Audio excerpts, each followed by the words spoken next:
Welcome back Lord of the mysteries family.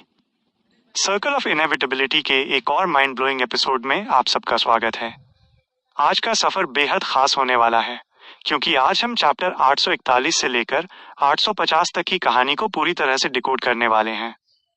कहानी अब एक ऐसे मोड़ पर आ चुकी है जहां हर एक पल में सस्पेंस गहराता जा रहा है। पिछले चैप्टर्स के धमाकों के बाद अब नए राज सामने आने वाले हैं और सिचुएशन पहले से कहीं ज्यादा कॉम्प्लिकेटेड होने वाली है। तो दिल थाम कर बैठिए क्योंकि आज का एक भी चैप्टर मिस करने जैसा नहीं है। हमेशा की तरह कहानी शुरू करने से पहले मेरी अपनी इस फैमिली से एक छोटी सी और बहुत जरूरी रिक्वेस्ट है। जैसा कि आप लोग जानते ही हैं, पुराना चैनल डिमोनेटाइज होने की वजह से अभी कोई फाइनेंशियल अर्निंग नहीं हो रही है। इस नए चैनल पर आपके लिए लगातार ऐसा ही बेस्ट कंटेंट लाने में पूरी मेहनत लग रही है। अगर आप कैपेबल हैं और आपको लगता है कि मेरा काम इस लायक है, तो आप एक कदम आगे बढ़ाकर मुझे सपोर्ट कर सकते हैं। मैंने अपना क्यूआर कोड और यूपीआई आईडी वीडियो के डिस्क्रिप्शन में डाल दिया है। आपका एक छोटा सा कंट्रीब्यूशन भी इस चैनल को जिंदा रखने और आगे बढ़ाने में बहुत बड़ी मदद करेगा। बाकी जो लोग फाइनेंशियली सपोर्ट नहीं भी कर पा रहे हैं, आपका प्यार और सपोर्ट ही मेरे लिए सब कुछ है। बस वीडियो को लाइक कर दीजिए, अपने दोस्तों के साथ शेयर कीजिए और अगर नए हैं तो चैनल को सब्सक्राइब करना बिल्कुल मत भूलना। चलिए अब बिना किसी देरी के शुरू करते हैं आज का ये। जीना ने जवाब देने से पहले कुछ देर सोचा। सच है, शुरुआत में वे मानते थे कि स्पेशल मिरर वर्ल्ड 4 एम्पर्स के वॉर का नतीजा था, जो प्रिमोडियल डेमनेस और ब्लड एम्पर जैसे बींग्स के बीच भीषण लड़ाइयों के बाद बना था। हालांकि जब ल्यूमियन ने ब्लू अवेंजर की ट्रेजरी को एक्सप्लोर किया तो उसे नई इन्फॉर्मेशन मिली, जिससे पता चला कि स्पेशल मिरर वर्ल्ड 4 एम्पर्स के वॉर से पहले भी एग्जिस्ट करता था। उसने स्पेकुलेट किया कि ये ब्लड एम्पर एलिस्टा ट्यूडर द्वारा प्रिमोडियल डेमनेस का सामना करने और पुनर्जन्म के एक साधन के रूप में बनाया गया एक टूल था। उस समय उनका सबसे बड़ा कंफ्यूजन ये था कि एलिस्टा ट्यूडर, जो हंटर पाथवे का एक ट्रू गॉड था, ऐसा अनोखा और अजीब मिरर वर्ल्ड कैसे क्रिएट कर सकता था। क्या उसके अंडर अप्रेंटिस पाथवे के हाई रैंक बींग्स ने इसमें पार्टिसिपेट किया था? फ्रैंका ने फिर गहरी सांस लेते हुए कहा, ल्यूमियन की थ्योरी और हमारे एक्सपीरियंस के अनुसार हंटर और डेमनेस दोनों ही तबाही लाते हैं। क्या हंटर पाथवे के एक ट्रू गॉड और डेमनेस पाथवे के किसी बीइंग का कॉम्बिनेशन एसेंशियली डिजास्टर के कॉन्सेप्ट का प्रतीक नहीं होगा? कोई आश्चर्य नहीं कि फोर्थ एपोक ट्रियर का ऐसा अंत हुआ। हालांकि क्या नेबरिंग पाथवे के ट्रू डीटीज के लिए एमिकेबली कोऑपरेट करना पॉसिबल है, बजाय इसके कि वे तुरंत कन्वर्ज होने और डोमिनेंस के लिए लड़ने की अर्ज के आगे झुक जाएं? जेना ने इस सवाल से पजल होकर सोचने के अंदाज में अपने होंठ भींचे और पूछा, क्या उस कन्वर्ज होने की अर्ज को कंट्रोल करने का कोई तरीका है? यह अभी मेरे नॉलेज से बाहर है, कम से कम तब तक जब तक मैं एक एंजल बनने के बाद कोरस्पॉन्डिंग मिस्टिकल नॉलेज के कांटेक्ट में नहीं आती। फ्रैंका ने खुद का मजाक उड़ाते हुए कहा। उसके विचार कहीं खोए हुए थे। शायद प्रिमोडियल डेमनेस ऐसा कर सकती थी, लेकिन ब्लड एम्परर तो बिल्कुल नहीं। फोर्थ एपॉक की हिस्ट्री की हमारी समझ के अनुसार वो एक वायलेंट ब्लड थर्स्टी मैडमैन था। वो खुद को कैसे कंट्रोल कर सकता था जब तक कि किसी ने उसकी हेल्प ना की हो? वो कौन हो सकता है? जेना ने सोच विचार करते हुए कुछ देर पॉज लिया और फिर कहा, टमारा फैमिली। फ्रैंका की आंखें चमक उठी। राइट, टमारा फैमिली उस समय प्राइमरीली अप्रेंटिस पाथवे के लिए जानी जाती थी। अप्रेंटिस पाथवे के हाई रैंक बीइंग स्पेस को सील और कंट्रोल करने में एक्सेल करते हैं और वे एक सर्टेन एक्सटेंट तक मिरर वर्ल्ड का यूटिलाइज कर सकते हैं। हाँ, ये एक्सप्लेन करता है कि टमारा फैमिली स्पेशल मिरर वर्ल्ड के क्रिएशन में क्यों इन्वॉल्व थी। उनके पास जो 2 स्पेशल मिरर वर्ल्ड फ्रेगमेंट्स थे, उनमें से एक टमारा फैमिली के एक टॉम से आया था। और ज्यादा एक्साइटेड होते हुए फ्रैंका ने कहा, टमारा फैमिली जरूर ब्लड एम्परर और प्रिमोडियल डेमनेस के बीच का ब्रिज रही होगी, जो एक सीक्रेट मिशन को कैरी आउट कर रही थी। और चूंकि वे लंबे समय से डेमनेस सेक्ट के एक्सपोजर में थे, इसलिए ये बात समझ में आती है कि स्प्लिट के बाद उनके कुछ मेंबर्स ने उनका साथ दिया। और इसके अलावा चूंकि लेडी क्रिस्मोना ब्लड एम्परर की डिसेंडेंट हैं, तो उनके ट्विन ब्रदर जो करंट डेमनेस ऑफ ग्रे हैं, प्रोबेबली वो भी होंगे। टमारा फैमिली के अप्रेंटिस लीनेज ने पिछले 1000 सालों में कई ह्यूमिलिएशंस झेले हैं और वे ब्लड एम्परर के डायरेक्ट डिसेंडेंट्स की सर्विस कंटिन्यू करने के लिए विलिंगली औरतें बन गए। ऐसी लॉयल्टी, ऐसी लॉयल्टी। बोलते बोलते फ्रैंका ने अपनी ही बातों से इमोशनल होने का नाटक करते हुए मजाक में एक आंसू पोंछा। जेना, जिसे अपने कंपेनियन के अंतहीन डिग्रेशंस और जोक्स की आदत हो चुकी थी, उसने अपना सवाल उठाया, क्या टमारा फैमिली का एक सीक्वेंस 2 अप्रेंटिस पाथवे एंजल सच में ब्लड एम्परर की कन्वर्ज होने की अर्ज को सील कर सकता था? अगर टमारा फैमिली नहीं कर सकती थी, तो मिस्टर डोर के बारे में क्या ख्याल है? फ्रैंका सीरियस होकर सोचने लगी। ल्यूमियन ने कहा कि वो ट्यूडर एम्पायर के फोमोस्ट नोबल हैं और उनके पीछे रैंक करने वाला अमोन एक कंफर्म्ड किंग ऑफ एंजल्स है। तो इसकी पूरी पॉसिबिलिटी है कि वो भी एक किंग ऑफ एंजल्स थे। अप्रेंटिस पाथवे का एक किंग ऑफ एंजल्स शायद ब्लड एम्परर की कन्वर्ज होने की अर्ज को टेम्परेरीली सील करने में एबल रहा होगा, राइट? क्या मिस्टर डोर भी स्पेशल मिरर वर्ल्ड के मैटर में इन्वॉल्व थे? पॉसिबली। जेना सहमत हुई। Normal mirror world essentially doors के कॉन्सेप्ट का एक एम्बॉडीमेंट था। फ्रैंका के विचारों ने अचानक एक प्लेफुल टर्न लिया और वो धीरे से हंस पड़ी। इस बात की भी एक पॉसिबिलिटी है कि हंटर और डेमनेस पाथवेज के ट्रू डीटीज का कन्वर्जेंस बिहेवियर दूसरे पाथवेज से डिफरेंट हो। फर्स्ट, वे एक दूसरे को अट्रैक्ट करते हैं, एक दूसरे के इर्द गिर्द डांस करते हैं और केवल एक सर्टेन क्लाइमैक्स पर पहुंचने के बाद ही वे एक दूसरे को डिवोर करना शुरू करते हैं, अल्टीमेट विक्टर डिसाइड करने के लिए। जेना अपनी आंखें मटकाए बिना नहीं रह सकी। फ्रैंका फिर से अपने क्रूड जोक्स पर उतर आई थी। बेशक जेना के लिए, जो कभी मार्केट डिस्ट्रिक्ट के बार्स और डांस हॉल्स में अक्सर जाया करती थी और लंबे समय तक एक शोई डीवा के रूप में जी चुकी थी, ऐसा कोर्स ह्यूमर कोई एडल्ट ओनली मटेरियल नहीं था। फ्रैंका ने फिर खुद को संभाला। मैं अब सच में समझ सकती हूँ कि डेमनेस ऑफ ब्लैक का क्या मतलब था। कोई आश्चर्य नहीं कि उसने मुझसे पूछा कि मुझे ऐसा क्यों लगा कि डेमनेस सेक्ट का स्पेशल मिरर वर्ल्ड पर कंट्रोल नहीं था। उसने कहा था कि ये 4 एम्पर्स के वॉर के एंड तक प्रिमोडियल 1 के कंट्रोल में था, लेकिन उसका ये भी मानना था कि स्पेशल मिरर वर्ल्ड को इनिशियली प्रिमोडियल 1 से कॉम्बैट करने के लिए क्रिएट किया गया था, जिसे बाद में उसके द्वारा कंट्रोल किया गया। क्या वो उन टाइम्स के सीक्रेट्स और डेमनेस ऑफ ग्रे के लीनेज से अनअवेयर है, या वो सिर्फ मुझे डिसीव कर रही है, मुझे मिसलीड करने की ट्राई कर रही है? या क्या ब्लड एम्परर सच में इनिशियली प्रिमोडियल 1 से कॉम्बैट करना चाहता था, लेकिन बाद में उसने नासेंट स्पेशल मिरर वर्ल्ड का कंट्रोल ले लिया, जिससे उनके बीच कोऑपरेशन हुआ? या क्या उनका कोऑपरेशन किसी और चीज से कॉम्बैट करने के उद्देश्य से था? ऐसा स्पेशल मिरर वर्ल्ड क्रिएट करने का उनका पर्पज क्या था? जेना ने ईमानदारी से अपना सिर हिलाया। मुझे नहीं पता। फ्रैंका ने सोच विचार करते हुए अपनी पोनीटेल को स्ट्रोक किया। डेमनेस ऑफ ब्लैक प्रिमोडियल 1 की डिसेंडेंट भी है और उसके पास टमारा फैमिली की ब्लड लाइन भी है। वो प्रॉबेबली स्पेशल मिरर वर्ल्ड के बारे में उससे कहीं ज्यादा जानती है जितना मैंने इमेजिन किया था। जेना ने हामी भरते हुए अपनी कनपटी को मला। जो भी हो, हमें इस इंफॉर्मेशन को जल्दी रिपोर्ट करने की जरूरत है। फ्रैंका ने जेना की तरफ देखा और अपना गला साफ किया। तुम्हें भी वापस जाकर रेस्ट करने की जरूरत है, ताकि तुम्हारी बॉडी पोषण द्वारा किए गए चेंजेस के प्रति अडेप्ट हो सके। ...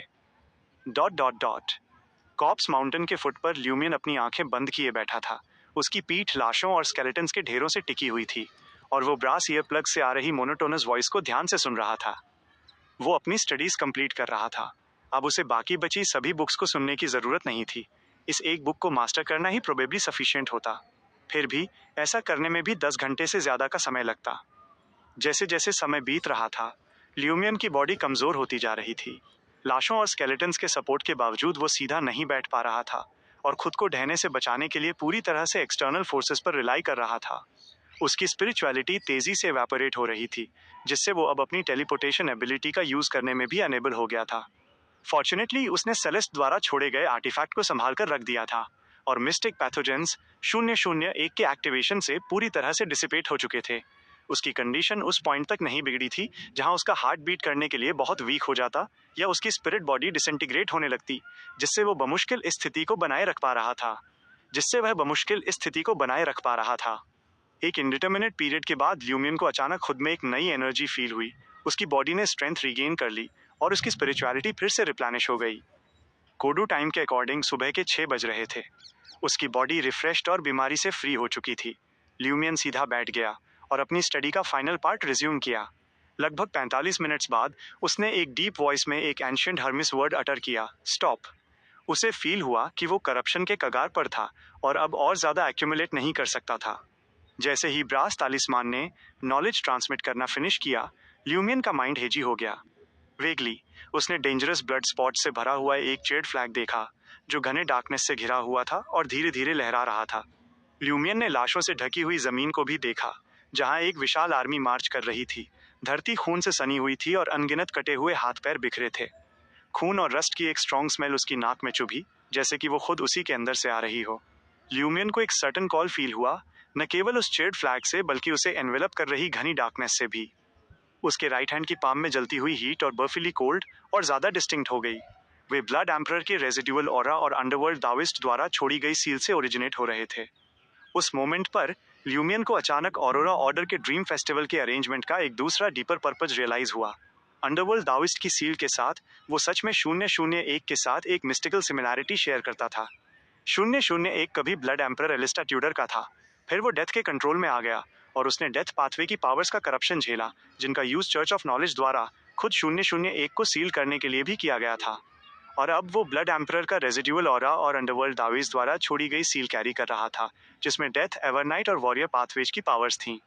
इन थॉट्स के उसके माइंड में फ्लैश होने के साथ ल्यूमियन ने उस नॉलेज को कंबाइन किया जो उसने एल्बस और जूली के बिहेवियर से सीखा था, और उस अजीब और डेंजरस समन्स के बीच वो उठ खड़ा हुआ और कॉप्स माउंटेन के टॉप पर टेलीपोर्ट हो गया।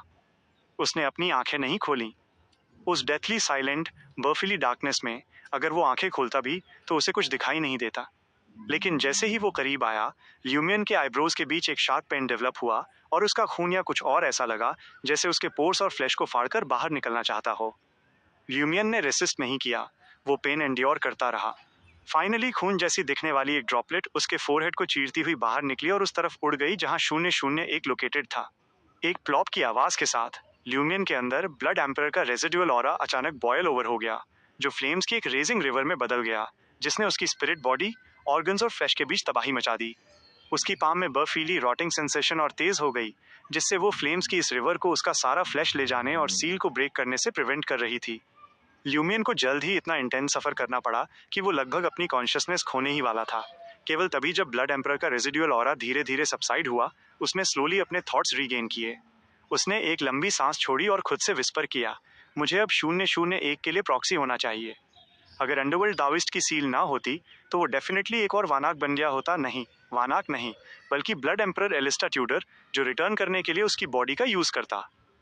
ल्यूमियन ने 001 के पास ज्यादा देर रुकने की हिम्मत नहीं की, इस डर से कि कहीं वो सील्ड आर्टिफैक्ट अपने नए प्रॉक्सी में कोई फ्लॉ डिटेक्ट न कर ले, एक ऐसा डिफेक्ट जिसकी अपनी खुद की विल अभी भी परसिस्ट कर रही थी।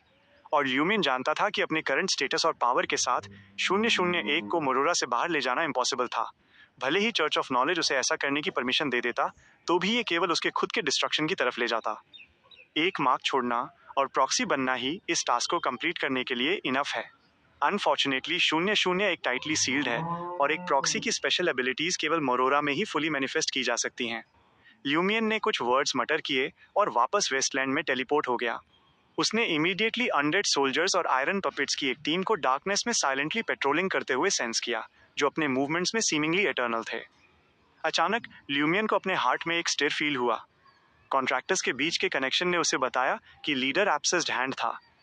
इस मिस्टीरियस बीइंग ने डिवाइन डिसेंट की बॉम्बार्डमेंट का शिकार होने के बाद अपनी बोन्स और फ्लैश को रीग्रो कर लिया था, लेकिन ऐसा लग रहा था कि इसे 001 द्वारा कॉन्कर कर लिया गया था, जिससे ये उसका गार्ड बन गया था। क्या हैंड ब्रो का अनोखा ट्रेट इंडिस्ट्रक्टिबल होना है? ल्यूमियन ने अपनी बॉडी को टर्न किया जिससे एब्सेस्ड हैंड और उसके पपेट्स वहां से पास हो सकें। अनएक्सपेक्टेडली एब्सेस्ड हैंड ल्यूमियन के सामने रुक गया और उसने एक लो वॉइस में अटर किया, ओमेबेला। ओमेबेला। एब्सेस्ड हैंड की आवाज और जो नाम उसने पुकारा, उसे सुनकर ल्यूमियन की रीढ़ में एक सिहरन दौड़ गई। उसके रोंगटे खड़े हो गए और ठंडा पसीना छूट गया। वो नहीं जानता था कि एब्सेस्ड हैंड ने राख से अपनी हड्डियों और मांस को कब वापस उगा लिया था और अपने ओरिजिनल फॉर्म में लौट आया था। लेकिन जब वो उसके पास से गुजरा तो वो किसी भी एबनॉर्मैलिटी के लिए तैयार था, क्योंकि उनके बीच इनएविटेबिलिटी पाथवे की पावर से जुड़ा कॉन्ट्रैक्ट था। ल्यूमियन बहुत ज्यादा परेशान नहीं था, वे अब कलीग्स थे और सिचुएशन डेंजरस नहीं होनी चाहिए थी। पर जो उसने एक्सपेक्ट नहीं किया था वो था एब्सेस्ड हैंड का ओमेबेला पुकारना। ये किसी हॉरर स्टोरी जैसा था। एक पल के लिए ल्यूमियन सोचने पर मजबूर हो गया कि कहीं वो ग्रेट मदर के चाइल्ड ऑफ गॉड ओमेबेला द्वारा अंदर ही अंदर धीरे धीरे इरोड तो नहीं हो चुका है, इस हद तक कि उसे रिप्लेस किया जा रहा हो। प्योर डार्कनेस में खड़े अनदेखे एब्सेस्ड हैंड ने कुछ सेकंड्स के लिए पॉज लिया, फिर आयरन पपेट्स और अनडेड सोल्जर्स के ग्रुप के साथ मैकेनिकली मार्च करते हुए आगे बढ़ना जारी रखा। तभी ल्यूमियन वापस रियलिटी में आया और जो अभी हुआ था उसके रीजन के बारे में सोचने लगा। लुडविग के अनुसार ग्रेट मदर द्वारा डायरेक्टली क्रिएट किए गए या उसके बून पाए हुए कुछ बीइंग्स जिनमें ज़रूरी इंटेलिजेंस की कमी होती है, वे मेरे अंदर ओमेबेला की ब्लड लाइन के निशान को सेंस कर सकते हैं और मुझे ग्रेट मदर के चाइल्ड ऑफ गॉड के रूप में देख सकते हैं। हैंड ब्रो पहले रिवाइव हुआ और डिवाइन डिसेंट द्वारा इंटरप्ट हुआ, फिर 001 द्वारा कंट्रोल होकर उसका पपेट बन गया। फेमिनिन ट्रांसफॉर्मेशन का ट्रेंड अब रुक गया था, जिसका मतलब था कि वो पूरी तरह रिवाइव नहीं हुआ था और अपनी सेल्फ अवेयरनेस खो चुका था। सच में उसमें ज़रूरी इंटेलिजेंस की कमी थी।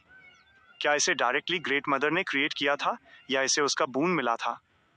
उसे एक औरत में बदलने और ब्यूटी की लिमिट तक पुश करने वाला करप्शन प्रॉबेबली ग्रेट मदर से ही ओरिजिनेट हुआ था। ये बात सही लगती है। खून की एक सिंगल ड्रॉप भी पूरी बॉडी को रीग्रो कर सकती है, जो रीबर्थ का एहसास कराती है। लेकिन कुछ गड़बड़ है।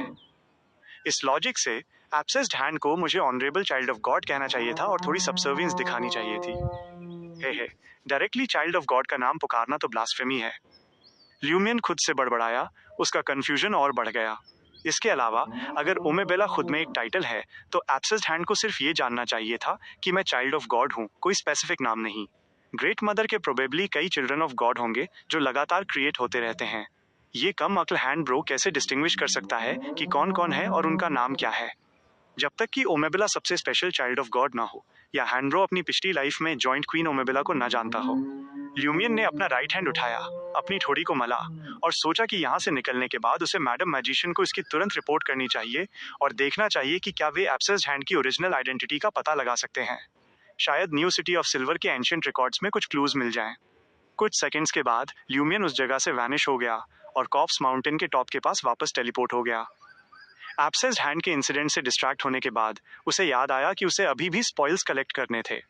वह सेलिस्ट से मिला डेमनेस ऑफ एफ्लिक्शन का बियॉन्डर कैरेक्टरिस्टिक था, जिसे बाद में जेना द्वारा यूज किया जा सकता था। रही बात जूली के कैरेक्टरिस्टिक की, तो डिवाइन डिसेंट और गंदे खून वाले इंसिडेंट के बाद ल्यूमियन को कोई आइडिया नहीं था कि वो कहाँ था। उस डेथली साइलेंट डार्कनेस में ल्यूमियन ने shapeless demoness of affliction Beyonder characteristic को अपने ट्रैवलर्स बैग में स्टोर कर लिया। उसने सेलेस्ट की लाश के 2 टुकड़े भी अंदर रख दिए। शायद उन्हें सप्लीमेंट्री इंग्रेडिएंट्स के रूप में यूज किया जा सकता है। अगर नहीं तो मैं उन्हें लुडविक को दे सकता हूँ। गॉडफादर के रूप में इतने समय तक दूर रहने के बाद मुझे उसके लिए एक गिफ्ट ले जाना चाहिए, लेकिन क्या वो इसे गंदा समझेगा? ल्यूमियन बुदबुदाया और वेस्टलैंड के एज पर टेलीपोर्ट हो गया, उस एरिया को छोड़ते हुए जो डेथली डार्कनेस में डूबा हुआ था। 001 के प्रॉक्सी के रूप में वो जल्दी और स्मूथली अंडरग्राउंड मौसोलियम से बाहर निकल गया और एंट्रेंस एरिया में लौट आया। ल्यूमियन ने फिर अपनी आंखें खोली, उसे नीला आसमान दिखाई दिया। उस मोमेंट पर सुबह का सूरज ब्राइट था, लेकिन हार्श नहीं था। हवा फ्रेश थी और उसमें बारिश के बाद हल्की जलने की स्मेल थी। अंडरग्राउंड टॉम की एटर्नल डार्कनेस में 10 घंटे से ज्यादा बिताने के बाद ल्यूमियन को ऐसा लगा जैसे एक पूरी लाइफ बीत चुकी हो। फिर उसने हवा में तैरते हुए अनगिनत सिर देखे, जिनमें से हर एक के पीछे खून से सनी पीली रीढ़ की हड्डी लटक रही थी। वे अनगिनत थे, हजारों की तादाद में, सब टॉम के एंट्रेंस पर ल्यूमियन को घूर रहे थे। उनमें वे चेहरे भी थे जिन्हें ल्यूमियन पहचानता था, जो कार्निवोर बार के रेगुलर्स थे। क्या यह 001 के एक्टिवेशन का आफ्टरमैथ था? वहां हजारों होने चाहिए, अगर दसियों हजार नहीं तो। क्या यह सैक्रिफाइस का एक फॉर्म है? Red priest? माइंड में थॉट्स फ्लैश होने के साथ ल्यूमियन ने अपने हाथ उठाए। उसका फोरहेड गर्म हो गया, जिसमें हल्का चुभने वाला दर्द था। अचानक एक वायलेंट गेल चली, जिसने रीढ़ की हड्डी वाले हजारों सिरों को वापस सिटी की तरफ बिखेर दिया। उड़ते हुए सिरों को ल्यूमियन की विल का एहसास हुआ। वे हवा के साथ बहे और वापस अपनी हेडलेस बॉडीज पर जाकर लैंड हो गए। तो ये एक प्रॉक्सी की स्पेशल पावर है। अनफॉर्चुनेटली इसे सिर्फ मरोरा में यूज किया जा सकता है। ल्यूमियन ने अफसोस फील करते हुए अपने हाथ नीचे किए और सेमेट्री से बाहर निकल गया। सेमेट्री के गेट पर एक एग्जाइल अपने वापस आए सिर को मरोड़कर वापस उसकी जगह पर सेट कर रहा था। क्रैक! उसका सिर रीढ़ की हड्डी के सामने से घूमकर वापस फ्रंट की तरफ आ गया। ल्यूमियन को खुद को देखते हुए पाकर वो मुस्कुराया और नॉर्मली बोला, आज का वेदर सच में बहुत अच्छा है। हाँ, ल्यूमियन ने एक रिलैक्स्ड स्माइल के साथ रिस्पॉन्ड किया। वो डायरेक्टली कार्निवोर बार में टेलीपोर्ट हुआ, जूली के रूम के डोर पे अपर होते हुए। लेस की लाश बेड से गायब थी, साथ ही जूली के कलेक्शंस भी। एनफोर्सर्स यहाँ आ चुके थे। क्या उन्होंने लेस की बॉडी को सेमेट्री में बरी कर दिया? ल्यूमियन ने सोचा और उस जगह से वैनिश हो गया। इस बार वो नॉलेज कैथेड्रल के डोर पर अपर हुआ। वो अंदर गया, ब्रास थ्रेड्स वाले अपने प्लेन वाइट रोब में हेराबर्ग के पास पहुंचा और मुस्कुराते हुए ट्रैवलर्स बैग से वे बुक्स निकाली जो उसने बोरो की थी। आर्क बिशप, मैंने ये सब फिनिश कर ली हैं। बोलते हुए ल्यूमियन को फील हुआ कि हेराबर्ग थोड़ा और बूढ़ा लग रहा था। सब फिनिश कर ली? रियली? हेराबर्ग ने एक स्माइल के साथ पूछा। ल्यूमियन ने एक आवाज की और ईमानदारी से रिप्लाई किया, 2 बुक्स ऐसी हैं जिन्हें मैंने नहीं सुना, लेकिन मैं अब और कंटिन्यू नहीं कर सकता। हेराबर्ग ने अप्रूविंगली सिर हिलाया। अगर तुम जानते हो तो तुम जानते हो, अगर तुम नहीं जानते तो तुम नहीं जानते। प्रिटेंड करने की कोई ज़रूरत नहीं है। बुक्स लेते हुए उसने कहा, इन्हें अब और पढ़ने की सच में कोई ज़रूरत नहीं है। मुझे तुम्हें रिमाइंड कराना होगा, ये बुक्स एक प्लेग से इन्फेक्टेड हैं, जैसे कि तुम्हारे बैग की बाकी चीज़ें। तुम्हें इन्हें प्रॉपर्ली हैंडल करने की ज़रूरत है। प्लेग को फैलने से रोकने के लिए इन्हें बर्न या प्यूरिफाई करो। सेलेस्ट का ग्रेड एक सील्ड आर्टिफैक्ट इतना पोटेंट है, ये ट्रैवलर्स बैग के अंदर भी प्लेग प्रोड्यूस करना कंटिन्यू रखता है। ल्यूमियन ने सिंसियरली कहा, मैं केयरफुल रहूंगा। Thank you arc bishop. Arc bishop, मैं उस ऑब्जेक्ट को कैसे सील करूं जो एक डेडली प्लेग फैलाता है? हेराबर्ग ने कुछ सेकंड्स के लिए ल्यूमियन की तरफ देखा, फिर हंसा। उसने एक और ब्रास बुक शेल्फ की तरफ पॉइंट किया। वो वाला और वो वाला, जाकर देखो और सीखो। इंडीड, टीचर्स कभी डायरेक्ट आंसर्स नहीं देते। ल्यूमियन ने अपनी स्टडीज कंटिन्यू करने से रेसिस्ट नहीं किया। उसने बुक्स निकाली और उन्हें अपने ट्रैवलर्स बैग में रख लिया। फिर उसने मुस्कुराकर पूछा, योर ग्रेस, मुझे मोरोरा छोड़ने के लिए क्या करना चाहिए? सफेद बालों वाले हेराबर्ग ने मीनिंगफुली कहा, किसी ने भी यहाँ के रेजिडेंट्स को मोरोरा छोड़ने से कभी मना नहीं किया है। वे सिंपली खुद ही छोड़ना नहीं चाहते। ल्यूमियन एक मोमेंट के लिए स्टन रह गया, फिर अचानक रियलाइजेशन के साथ पूछा, उसी रास्ते से जाऊं जिससे आया था? हेराबर्ग ने अप्रूवल का लुक दिखाया, फिर ल्यूमियन के कपड़ों की तरफ पॉइंट किया। क्या तुम कपड़े चेंज करना चाहते हो? ल्यूमियन ने नीचे देखा और पाया कि उसके कपड़े, पैंट्स और शूज पिछली इंटेंस बैटल से टैटर्ड हो चुके थे। वो ट्रैवलर्स बैग से स्पेयर क्लॉथ्स निकालने ही वाला था, पर उसे याद आया कि वे भी मिस्टिकल प्लेग से इन्फेक्टेड थे। हेराबर्ग ने स्टेयर्स के पास एक रूम की तरफ पॉइंट किया। वहां कपड़े हैं जिनमें तुम चेंज कर सकते हो। Thank you your grace. Lumian ने रिलीफ की सांस ली और जल्दी से रूम में एंटर किया, जहां अंदर ब्रास थ्रेड्स वाले कई प्लेन व्हाइट रोब्स टंगे हुए थे। ये चर्च ऑफ नॉलेज क्लर्की के वेस्टमिंट्स थे। ल्यूमियन ने सोच विचार करते हुए पीछे हेराबर्ग की तरफ देखा, जिसने वापस पढ़ना शुरू कर दिया था, और स्विफ्टली एक ऐसे रोब में चेंज किया जो उसके साइज का था। फिर उसने कैथेड्रल का भारी आधा खुला लकड़ी का दरवाजा खोला और पत्थरों के स्टेप से नीचे उतरा, अंडरग्राउंड की गहराइयों में। वह पैसेजवे नहीं बदला था जब से वो आया था। दीवारों में जड़े ग्लोइंग जेम्स अभी भी कुछ इल्यूमिनेशन प्रोवाइड कर रहे थे। वो इनडिस्क्राइबेबल डरावनी आवाज ल्यूमियन के कानों में फिर से गूंज उठी। ल्यूमियन एक स्टेडी पेस से एग्जिट की तरफ बढ़ा। 001 के प्रॉक्सी के रूप में वो जितना आगे बढ़ा, उसे उतना ही फील हुआ कि ये सच में एक लॉन्ग इसोफेगस हो सकता है। किस तरह के क्रिएचर का ऐसा इसोफेगस होगा? ल्यूमियन ने विचार किया, लेकिन कोई आंसर नहीं ढूंढ सका। इस पॉसिबिलिटी को लेकर अलर्ट रहते हुए वो न तो फ्लेमिंग स्पीयर में ट्रांसफॉर्म हुआ और न ही टेलीपोर्ट हुआ, बल्कि कई घंटों तक ओबीडियंटली वॉक करता रहा जब तक कि वो डबल ब्रॉन्ज डोर्स तक नहीं पहुंच गया। उसने अपने हाथ बढ़ाए और खींचा, जिससे दरवाजा एक भारी आवाज के साथ धीरे से खुल गया। बाहर कोई भी गार्ड नहीं कर रहा था। ल्यूमियन साइलेंटली स्नीयर करते हुए बाहर निकल आया। वो अपने पीछे दरवाजा बंद करना नहीं भूला। ब्रास थ्रेड्स वाला प्लेन व्हाइट रोब पहने हुए वो वापस वॉक करने लगा, अपने ऊपर अनदेखी अनजानी नजरें फील करते हुए। उस प्रिजन तक पहुंचकर जहां उसे रखा गया था, ल्यूमियन ने अपने राइट शोल्डर पर बने ब्लैक मार्क को एक्टिवेट किया। उसने ट्रियर वापस टेलीपोर्ट होना चूज किया, उस अपार्टमेंट में जो उसने रेंट पर लिया था। उसकी बॉडी और स्पिरिट ठीक ठाक शेप में थे, लेकिन उसे फटीग का एक स्ट्रॉन्ग सेंस फील हुआ। वो रेस्ट करना चाहता था। जैसे ही उसका फिगर मटेरियलाइज हुआ, उसने लुडविग को आफ्टरनून टी एंजॉय करते देखा। लुडविग ने ऊपर देखा और फ्रीज हो गया। क्लैंग। लड़के के हाथ से सिल्वर फोक उसकी डेजर्ट प्लेट पर गिर गया। लुडविग की आंखों में सच्चा डर देखकर ल्यूमियन ने खुद को नीचे देखा और उस प्लेन व्हाइट रोब को नोटिस किया जो उसने पहन रखा था, जिसमें ब्रास थ्रेड्स थे। वो हंसा और उसने अपने गॉडसन को दिलासा दिया, डरो मत, कोई एग्जाम नहीं है और कोई स्टडी भी नहीं है। लुडविग की आंखें चमक उठीं और उसके एक्सप्रेशंस धीरे धीरे रिलैक्स हो गए। एक पल के लिए उसे डर हो गया था कि उसके गॉडफादर ने church of the God of knowledge and wisdom join कर लिया है और उसे लगा कि आसमान टूटने वाला है। ल्यूमियन ने लुगानो की तरफ देखा, जो हड़बड़ी में उठ खड़ा हुआ था। उसने ट्रैवलर्स बैग से कार्निवोर बार के फॉर्मर ओनर का स्टमक निकाला और उसे लुडविग की तरफ उछाल दिया। लिए एक गिफ्ट है। मोरोरा की अपनी जर्नी कंप्लीट करने के बाद ल्यूमियन अब अपने प्रोमिसेस से बंधा नहीं था और अब गॉडहुड पा सकता था। उसने अपनी हंटर टीम के फॉर्मेशन को तेज करने का डिसाइड किया, जिसमें लुडविग सबसे इंपॉर्टेंट मेंबर था। इस सील्ड एंजल को काबू में करने के लिए उसे फेवर्स देना इन्वॉल्व था। लुडविग का एक्सप्रेशन एकदम एक्सटैटिक हो गया, जैसे वो पाताल से सीधे स्वर्ग पहुंच गया हो। वो उसी जगह डिप्राइवर के स्टमक को डिवॉर करने के लिए ईगरली तैयार हो गया। ल्यूमियन ने अपनी कनपटी को मला और कॉशन किया, वो एक मिस्टिकल पैथोजेन से इन्फेक्टेड है। अच्छा होगा कि तुम इसे प्रॉपरली हैंडल करो ताकि बीमारी फैलने से रोकी जा सके। एक मिस्टिकल पैथोजेन? लुगानो चिल्लाया और इंस्टिंक्टिवली लुडविग से खुद को दूर कर लिया। एक प्रोफेशनल डॉक्टर के रूप में लुगानो ने अपना स्पिरिट विजन एक्टिवेट किया और बीमारी की प्रेजेंस को कंफर्म करने से पहले 2 सेकंड के लिए स्टमक पर फोकस किया। लुडविग ने स्टमक के पाइलोरस पर एक बाइट ली और बुदबुदाया, एक बार जब ये मेरे स्टमक में चला जाएगा तो प्लेग नहीं फैलेगा। और तुम्हारा क्या? ल्यूमियन ने अम्यूज्ड होकर पूछा। ज्यादा से ज्यादा थोड़ी देर के लिए मेरा स्टमक अपसेट रहेगा, लुडविग ने नॉनचलेंटली आंसर दिया। क्या मुझे अपने ट्रैवलर्स बैग में रखे फूड को प्यूरिफाई करना छोड़ देना चाहिए, चूंकि ये तुम्हें नुकसान नहीं पहुंचाएगा? ल्यूमियन बुदबुदाया और अपने बेडरूम की तरफ मुड़ गया। कुछ और बाइट्स लेने के बाद लुडविग ने अपना सिर उठाया और हेजिटेंटली कहा, थैंक यू गॉडफादर। ल्यूमियन मुस्कुराया और सैटिस्फैक्शन में सिर हिलाते हुए बोला, नॉट बैड, तुम्हारे मैनर्स काफी इंप्रूव हुए हैं।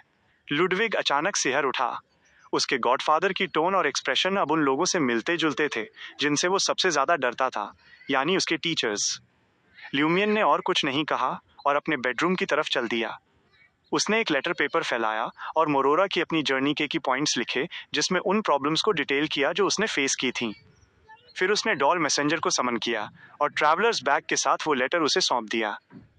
डॉल मैसेंजर ने 2 उंगलियों से तिरस्कार के साथ ट्रैवलर्स बैग को उठाया और कंप्लेन की, सब कुछ इसमें मत डाला करो, ये बहुत गंदा है, ये बहुत गंदा है, ये अब एक ट्रैश कैन बन चुका है। ल्यूमियन झेपते हुए मुस्कुराया, मेरे पास कोई और चॉइस नहीं थी। मैं उन सील्ड आर्टिफैक्ट्स को डायरेक्टली कैरी नहीं कर सकता, राइट?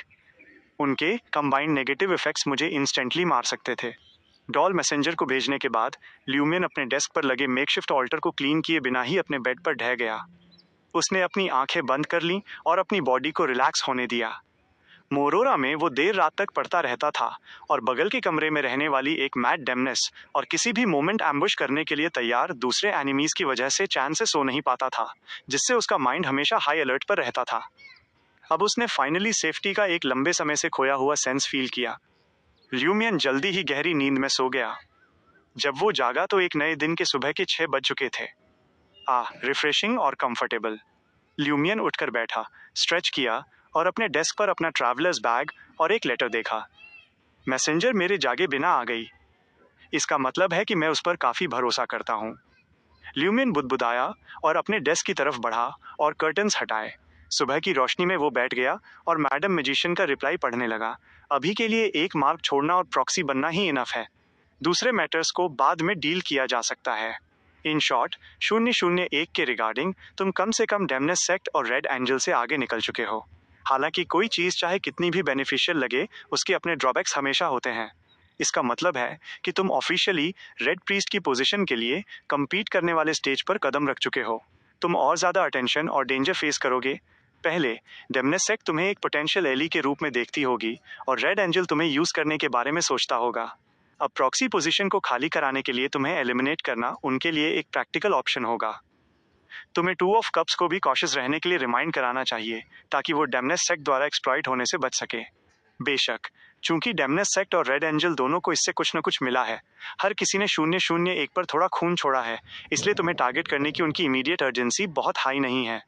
एब्सेस्ड हैंड के रिगार्डिंग 4th, 3rd और 2nd एपोक्स के सिग्निफिकेंट कैटास्ट्रोफेज के कारण कई फोकलोर और लेजेंड सर्वाइव नहीं कर पाए। एब्सेस्ड हैंड पर ग्रेट मदर के हाई लेवल करप्शन के कारण हम डायरेक्ट डिविनेशन नहीं कर पाते, जिससे इनडायरेक्ट मेथड्स की जरूरत पड़ती है, जिससे मोस्ट इफेक्टिव इंफॉर्मेशन पाना मुश्किल हो जाता है। हमने ये डिटरमाइन नहीं किया है कि रिलेटेड लेजेंड्स पहली बार कब अपर हुए, लेकिन 5th एपोक के बिगिनिंग में उनके एक्सिस्टेंस को कंफर्म कर सकते हैं। उसके अपीयरेंस और स्टेट के तुम्हारे डिस्क्रिप्शन से हम रीजनेबली सस्पेक्ट करते हैं कि एब्सेस्ड हैंड अपनी डेथ से पहले एंजल रैंक का एक वैम्पायर था। सैनगुइन से मिली इन्फॉर्मेशन के अकॉर्डिंग 3 ड्यूक्स में से एक, जो 2nd एपोक में बॉर्न एक एंशिएंट बीइंग है, राउंड मून ड्यूक ओल्मर को ऐसे किसी रिश्तेदार की कोई मेमोरी नहीं है। नोट करो कि एक सीक्वेंस 2 एंजल सैनगुइन के बीच एक ड्यूक के इक्विवेलेंट होता है। सैनगुइन की लंबी हिस्ट्री में भी ड्यूक्स का नंबर बहुत लिमिटेड है और उनके लिए एक दूसरे को न पहचानना या याद न रखना इम्पॉसिबल है। New city of silver currently possible clues के लिए ओमेबेला से रिलेटेड हिस्टोरिकल टेक्स्ट सर्च कर रहा है। अगर उन्हें कुछ मिलता है तो मैं तुम्हें इन्फॉर्म करूंगी। हैंड ब्रो सैनगुइन नहीं है। कोई आश्चर्य नहीं कि मैडम मैजिशियन उसे एक वैम्पायर बुलाती हैं। मून पाथवे के हाई लेवल बीइंग सैनगुइन के इक्विवेलेंट नहीं होते, ठीक वैसे ही जैसे रोज स्कूल ऑफ थॉट में प्रिमोडियल मून के फॉलोअर्स को सैनगुइन नहीं माना जाता, बल्कि उन्हें आर्टिफिशियल वैम्पायर्स या ऐसा ही कुछ कहा जाता है। ल्यूमियन अपनी चेयर पर पीछे की तरफ झुका और पढ़ना कंटिन्यू रखा।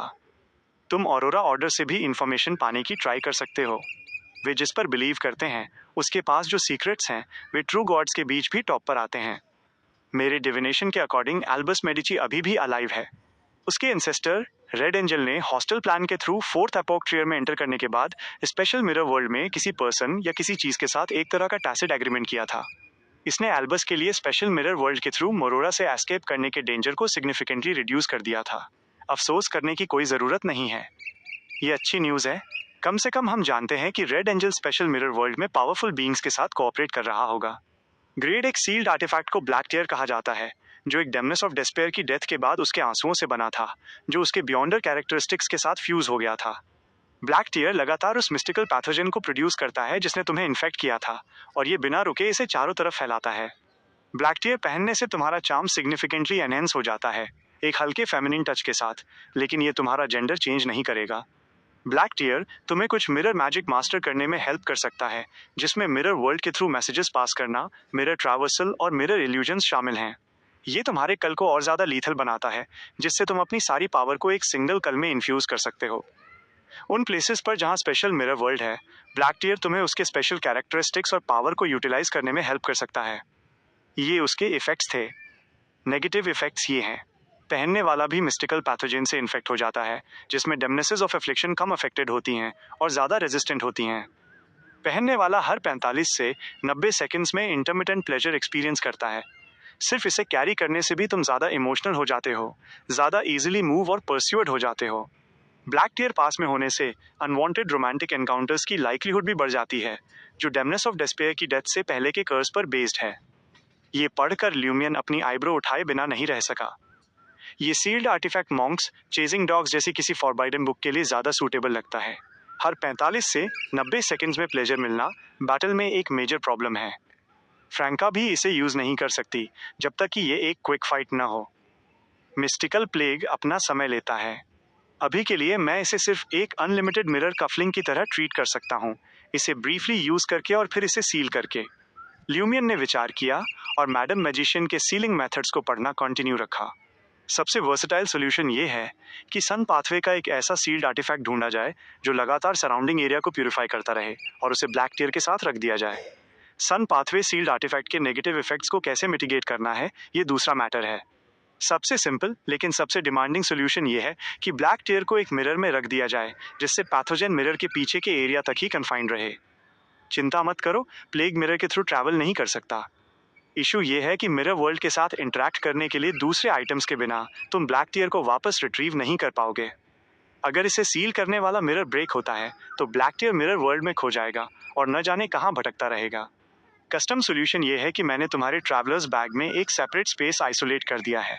रेगुलरली उसमें एक फ्लेम डाल दिया करो जो आधे घंटे से ज़्यादा समय तक जल सके, ताकि मिस्टिकल पैथोजन को इंसिनरेट किया जा सके। मैंने तुम्हारे ट्रैवलर्स बैग के दूसरे आइटम्स को भी प्योरीफाई कर दिया है। इन्फेक्शन के बारे में चिंता करने की कोई ज़रूरत नहीं है। ल्यूमियन ने लेटर पढ़ना फिनिश किया और एक गहरी सांस छोड़ी। ये टैरो क्लब का बेनिफिट है।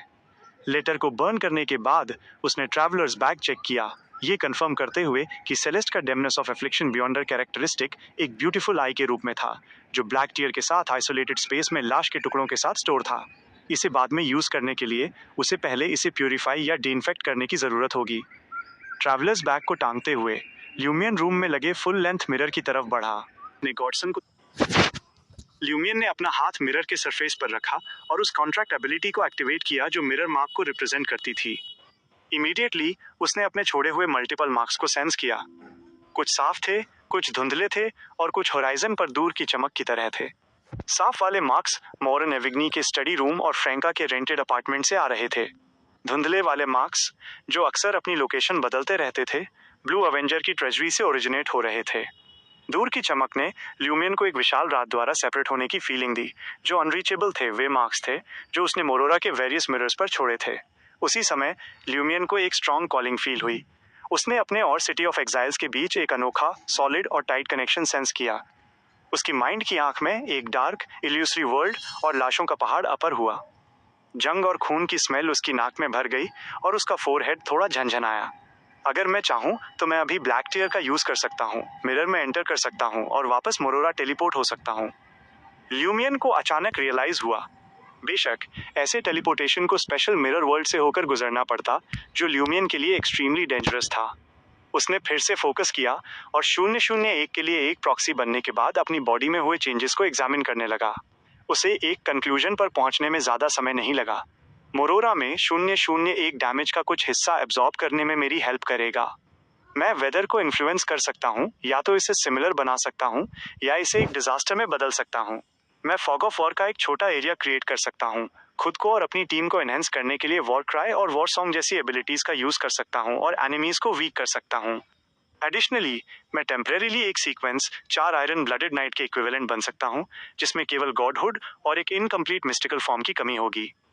अदरवाइज मेरे पास वे सभी क्वालिटीज हैं, भले ही वे एक ट्रू आयरन ब्लडेड नाइट से थोड़ी वीक हों। ये एक सीक्वेंस 4 बून रिसीव करने जैसा है, हालांकि हाई लेवल बून्स गॉडहुड के साथ भी आते हैं। अगर मैं अपने सेंस ऑफ सेल्फ को अबैंडन कर दूं, तो मैं मोमेंटली सीक्वेंस 3 के करीब पहुंच सकता हूं। हालांकि ये सब केवल मोरोरा में ही रियलाइज किया जा सकता है। 001 के सील होने के कारण ये मोरोरा के बाहर अपना इन्फ्लुएंस एक्सर्ट नहीं कर सकता, लेकिन एक प्रॉक्सी के रूप में मेरी बॉडी में आए चेंजेस, या यूं कहें कि करप्शन, रियल और इरिवर्सिबल हैं। डैमेज के प्रति मेरा फिजिकल रेजिस्टेंस सिग्निफिकेंटली इंप्रूव हुआ है। हालांकि ये फुल आर्मर में एक डॉन पैलेडिन जितना अच्छा नहीं है, लेकिन अब मुझे हेडशॉट से इंस्टेंट डेथ का रिस्क नहीं है। वीकनेसेस को टारगेट किए बिना या कल का यूज किए बिना मेरी स्कल को क्रैक करने में 2 से 3 शॉट्स लगेंगे। मेरी स्ट्रेंथ, स्पीड, रिफ्लेक्सेस, कॉन्स्टिट्यूशन और एजिलिटी भी इंप्रूव हुई हैं। मेरी बॉडी और ज्यादा रोबस्ट और मैस्कुलिन हो रही है। लकीली मैं फ्लेम शेविंग का यूज कर सकता हूँ, अदरवाइज आधा दिन भी मुझे स्क्रफी छोड़ देता। मेरी स्पिरिचुअलिटी लगभग 40 से 50% बढ़ गई है। अब रेगुलर एक्यूमुलेशन और स्टोरेज के साथ मुझे स्पिरिचुअलिटी की कमी के कारण एंग्जाइटी से सफर नहीं करना पड़ता। ग्रैंड सोर और फ्रैंका की टर्मिनोलॉजी के अकॉर्डिंग फ्लेम्स के प्रति मेरा रेजिस्टेंस भी सिग्निफिकेंटली बढ़ गया है। जो फ्लेम्स काफी हॉट नहीं होंगी, वे मुझे हर्ट नहीं करेंगी। किसी भी इफेक्ट के लिए कम से कम सीक्वेंस 5 की ब्लेजिंग व्हाइट फ्लेम्स की जरूरत होगी। फ्यूचर में डेविल्स विस्पर्स का यूज करते समय सल्फरस फ्लेम से होने वाला डैमेज और पेन काफी कम होगा। है, मैं 3 से 4 सेंटीमीटर लंबा भी हो गया हूँ। ल्यूमियन को ऐसा फील हुआ जैसे वो एक ओवरसाइज्ड, रीइंफोर्स्ड रीपर हो। मेरी लंबी स्टडीज बेकार नहीं गईं। उसने सांस छोड़ी, अपने बेडरूम का डोर खोला और बाहर कदम रखा। लुडविग अभी अभी जागा था। उसने पीले स्टार्स वाली एक ब्लू हैट पहन रखी थी और वो एनर्जेटिकली मिल्क पी रहा था। ल्यूमियन ने किचन में बिजी लुगानों की तरफ देखा और अपने गॉडसन से एक स्माइल के साथ पूछा, तुमने कल डिप्राइवर के स्टमक के साथ क्या बनाया था और कितना बचा है? लुडविग एक सेकंड के लिए स्टंड रह गया। मैंने वो सब खा लिया। ल्यूमियन ने एक आईब्रो उठाई। मुझे लगा था कि तुम कुछ सेव करोगे ताकि एक स्पेशल डिश बनाकर उसे हमारे साथ शेयर कर सको। लुडविग कुछ सेकंड्स के लिए साइलेंट रहा, फिर ईमानदारी से रिप्लाई किया, मैं उसके अलोर को रेसिस्ट नहीं कर सका। ल्यूमियन उस लड़के को तब तक घूरता रहा जब तक कि उसने गिल्ट में नीचे नहीं देख लिया। मैं इस बार इसे जाने दूंगा। मैं तुम्हारी डिजायर को समझता हूँ, लेकिन अपनी मिस्टेक को जानो और इसे करेक्ट करो, समझे? ल्यूमियन का एक्सप्रेशन सॉफ्ट हो गया। वो लुडविग द्वारा पूरा डिप्राइवर का स्टमक खा जाने और अपने हिस्से से चूक जाने पर एंग्री नहीं था। उसके लिए ये कोई बड़ी बात नहीं थी। उसकी स्टर्ननेस केवल उसकी एजुकेशन का पार्ट थी। एक गॉडफादर और टीम लीडर के रूप में वो इसके लिए रिस्पॉन्सिबल था। केवल ऐसा करके ही वो जल्दी से रिचुअल कंप्लीट कर सकता था और एक आयरन ब्लडेड नाइट के रूप में एडवांस हो सकता था। यस गॉडफादर, लुडविग ने विस्पर किया। ल्यूमियन बैठ गया, अपने ब्रेकफास्ट का वेट करने लगा और लुडविग से पूछा, क्या तुम अभी तक डिप्राइवर में एडवांस हुए हो? ऑलमोस्ट, लेकिन मैं कुछ डिप्राइवर एबिलिटीज का यूज कर सकता हूँ, लुडविग ने और मिल्क गटकते हुए कहा। ल्यूमियन ने लाइटली सिर हिलाया और आगे कोई सवाल नहीं पूछा। ट्रियर, क्वार्टियरडीला कैथेड्रल कमेमोरेटिव, नॉर्वे ओरोसाई, अपार्टमेंट 702। ब्रेकफास्ट के बाद ल्यूमियन फ्रैंका और जेना से मिलने गया। उसने पोलाइटली डोरबेल बजाई, ये माइंड में रखते हुए कि इस घंटे में दोनों डेमनेसेस शायद हल्के कपड़ों में हो सकती हैं। विंटर खत्म होने के साथ कोल्ड के प्रति अपने रेजिस्टेंस की वजह से डेमनेसेस इंडोर्स केवल लाइट क्लॉथ्स पहन सकती थी। Ding dong ding dong. एक वुमेन्स शर्ट, फिटेड ट्राउजर्स और फ्लफी स्लीपर्स पहने हुए फ्रैंका ने डोर ओपन किया। उसने सरप्राइज में ल्यूमियन की तरफ देखा। तुम सिटी ऑफ एग्जाइल से वापस आ गए? ये बहुत फास्ट है। लास्ट टाइम जब उन्होंने कांटेक्ट किया था, वो अभी भी स्टडी कर रहा था। ल्यूमियन फ्रैंका के पास से गुजरा और एक स्माइल के साथ बोला, मैंने तुम्हारी मिरर कफलिंग यूज अप कर ली। That's fine. अपने नए आइस अमुलेट के साथ फ्रैंका ने जेनरसली हाथ हिलाकर इसे टाल दिया। ल्यूमियन बोलने ही वाला था कि उसने डाइनिंग टेबल पर जेना को देखा। उसकी facial skin deeply cleansed, smooth और डेलिकेट लग रही थी। उसकी क्रिस्टलाइन आंखें ऑटम स्ट्रीम्स की तरह थीं, जो हजारों इमोशंस और वर्ड्स को छुपाए हुए थीं, जो डूब जाने के लिए इनवाइट कर रही थीं। सिंपल, लाइट कलर की ड्रेस एक परफेक्ट लेकिन नॉट एग्जैजरेटेड फिगर को आउटलाइन कर रही थी। उसकी एक्सपोज्ड स्किन से एक इनडिस्क्राइबेबल चार्म रेडिएट हो रहा था। ल्यूमियन का गला सूख गया और उसने एक अनकंट्रोलेबल हीट फील की। कुछ सेकंड्स के बाद उसने अपनी गेज हटाई और जेना से सोच विचार करते हुए पूछा, क्या तुम प्लीजर में एडवांस हो गई हो? यस, जेना ने एक मिस्चीवियस स्माइल के साथ रिप्लाई किया। लगता है कि वो पोशन फेक नहीं था। ल्यूमियन ने एक डेरिसिव स्नॉट निकाला। क्या तुम अभी अभी अपना चार्म शोकेस कर रही थी? नो, जेना धीरे से हंसी। मे बी पोशन की पावर मेरे रिसेंट एडवांसमेंट के बाद अभी भी लीक हो रही हो, पर तुम्हारा सेल्फ कंट्रोल उतना स्ट्रांग नहीं है जितना मैंने सोचा था। ल्यूमियन ने सोचा कि उसका रिएक्शन एक एसेटिक के कैरेक्टरिस्टिक जैसा नहीं था। उसे सस्पेक्ट हुआ कि ये डेविल्स विस्पर्स का यूज करने से बचा हुआ रेजिडुअल मैलिस था, जिसे डिसिपेट होने के लिए टाइम चाहिए था। और ट्रैवलर्स बैग में अब ब्लैक टीयर था।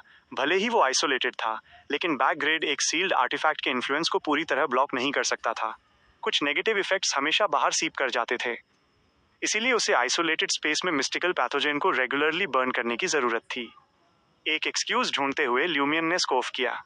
ऐसा इसलिए है क्योंकि मैं अभी भी वीक हूँ, नोटिसेबल इमोशनल और डिजायर फ्लक्चुएशंस के साथ। उनके इंटरेक्शन को देखते हुए फ्रैंका ने किसी रीजन से जेलसी का एक पैंग फील किया। उसने जल्दी से सब्जेक्ट चेंज किया और एक्साइटेडली शेयर किया, जब जेना एडवांस हुई तो हमें कुछ क्रूशियल अनएक्सपेक्टेड इंटेल मिली। गेस करो वो क्या है? ल्यूमियन ने एक चेयर खींची और बैठ गया, सोचते हुए। क्रिस्मोना से रिलेटेड? फ्रैंका पास में बैठ गई और उसने अपनी जीभ क्लिक की। शार्प। गेस करो क्रिस्मोना का फादर कौन है? ल्यूमियन फ्रैंका और जेना के एक्सप्रेशंस को ऑब्जर्व करना चाहता था, लेकिन उनके कंबाइंड चार्म ने उसे इंस्टेंटली दूर देखने पर मजबूर कर दिया। कुछ कंसिडरेशन के बाद उसने गेस किया, तुम्हारी टोन और एटीट्यूड के साथ। मैं लीस्ट लाइकली ऑप्शन के साथ जाऊंगा, ब्लड एम्परर एलिस्टा ट्यूडर। फ्रैंका और जेना के एक्सप्रेशंस फ्रीज हो गए। ल्यूमियन ने हल्के डिसबिलीफ में पूछा, मैंने सही गेस किया? Yes, congratulations. फ्रैंका ने सोलमली सिर हिलाया। ये मिस्टिकल नहीं है। ल्यूमियन ने उनके पहले के डाउट्स को दोहराया। दोनों डेमनेसेस ने फिर अपने डिस्कशन को रिकाउंट किया। जैसे ही ल्यूमियन ने सुना, उसने थोड़ा फ्राउन किया। क्या गलत है? जेना ने परसेप्टिवली पूछा। ल्यूमियन ने अपनी ठोड़ी को मला। मुझे मोरोरा में अपने बिताए समय से कुछ याद आया। क्या? फ्रैंका ल्यूमियन के मोरोरा के एक्सपीरियंसेस के बारे में क्यूरियस थी। 001 से रिलेटेड नॉलेज के करप्शन को कंसीडर करते हुए ल्यूमियन ने एल्बस, जूली और वानाक के साथ अपने कॉन्फ्लिक्ट्स पर फोकस किया, बुक्स और नॉलेज की इंपॉर्टेंस को एम्फसाइज करते हुए। इन शॉर्ट, मैं अब 001 का प्रॉक्सी हूँ, लेकिन यह पावर केवल मोरोरा में काम करती है। ल्यूमियन ने विचार किया। जो बात मुझे पजल करती है वो ये है कि जूली के डिवाइन डिसेंट द्वारा पेट्रिफाइड होने के बाद मैं कैसे बच निकला और मरा नहीं। फ्रैंका ने अपनी जीभ क्लिक की। तुम हंटर्स हमेशा स्कीम्स और प्लान्स की लेयर्स के साथ लड़ते हो, बिल्कुल भी स्ट्रैट फॉरवर्ड नहीं। वह फिर हंसी। मुझे लगता है कि प्रिमोडियल 1 ने डिवाइन डिसेंट के दौरान ब्लड एम्परर की रिसरेक्शन की लास्ट होप फेंक दिया था। ये क्या है? True love? ल्यूमियन ने उसके मजाक जैसे स्टेटमेंट को इमीडिएटली रिफ्यूट नहीं किया। कुछ सेकंड्स के बाद उसने सोच विचार करते हुए कहा, मे बी ये ट्रू लव नहीं है, बल्कि एक प्रैक्टिकल नीड है। मे बी प्रिमोडियल डेमनेस और ब्लड एम्परर द्वारा स्पेशल मिरर वर्ल्ड क्रिएट करने का पर्पज केवल ब्लड एम्परर के रिसरेक्शन के बाद ही प्रोसीड हो सकता हो। जेना ने ल्यूमियन से एग्री करते हुए कहा, चाहे ये ट्रू लव हो या न हो, उस स्पेशल मिरर वर्ल्ड को क्रिएट करने के पीछे कोई स्पेसिफिक पर्पज जरूर रहा होगा, और ऐसा लगता है कि वो पर्पज अभी तक अचीव नहीं हुआ है। वो पर्पज क्या हो सकता है? फ्रैंका सोचने लगी। ल्यूमियन ने कुछ सेकंड्स के लिए सोचा, फिर अपने ट्रैवलर्स बैग से ब्लू अवेंजर से मिली कॉप्स वैक्स कैंडल निकाली और जोर से बुदबुदाया।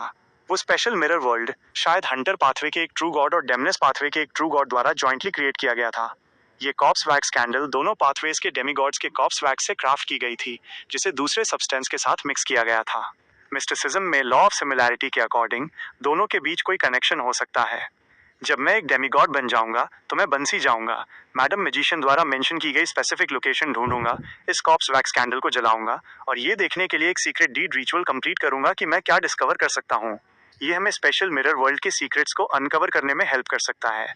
रही बात फोर्थ एपोक ट्रियर की, तो हॉस्टल प्लान के बाद सील्ड एरिया में एंटर करना एक ट्रू गॉड लेवल की डिफिकल्टी होगी।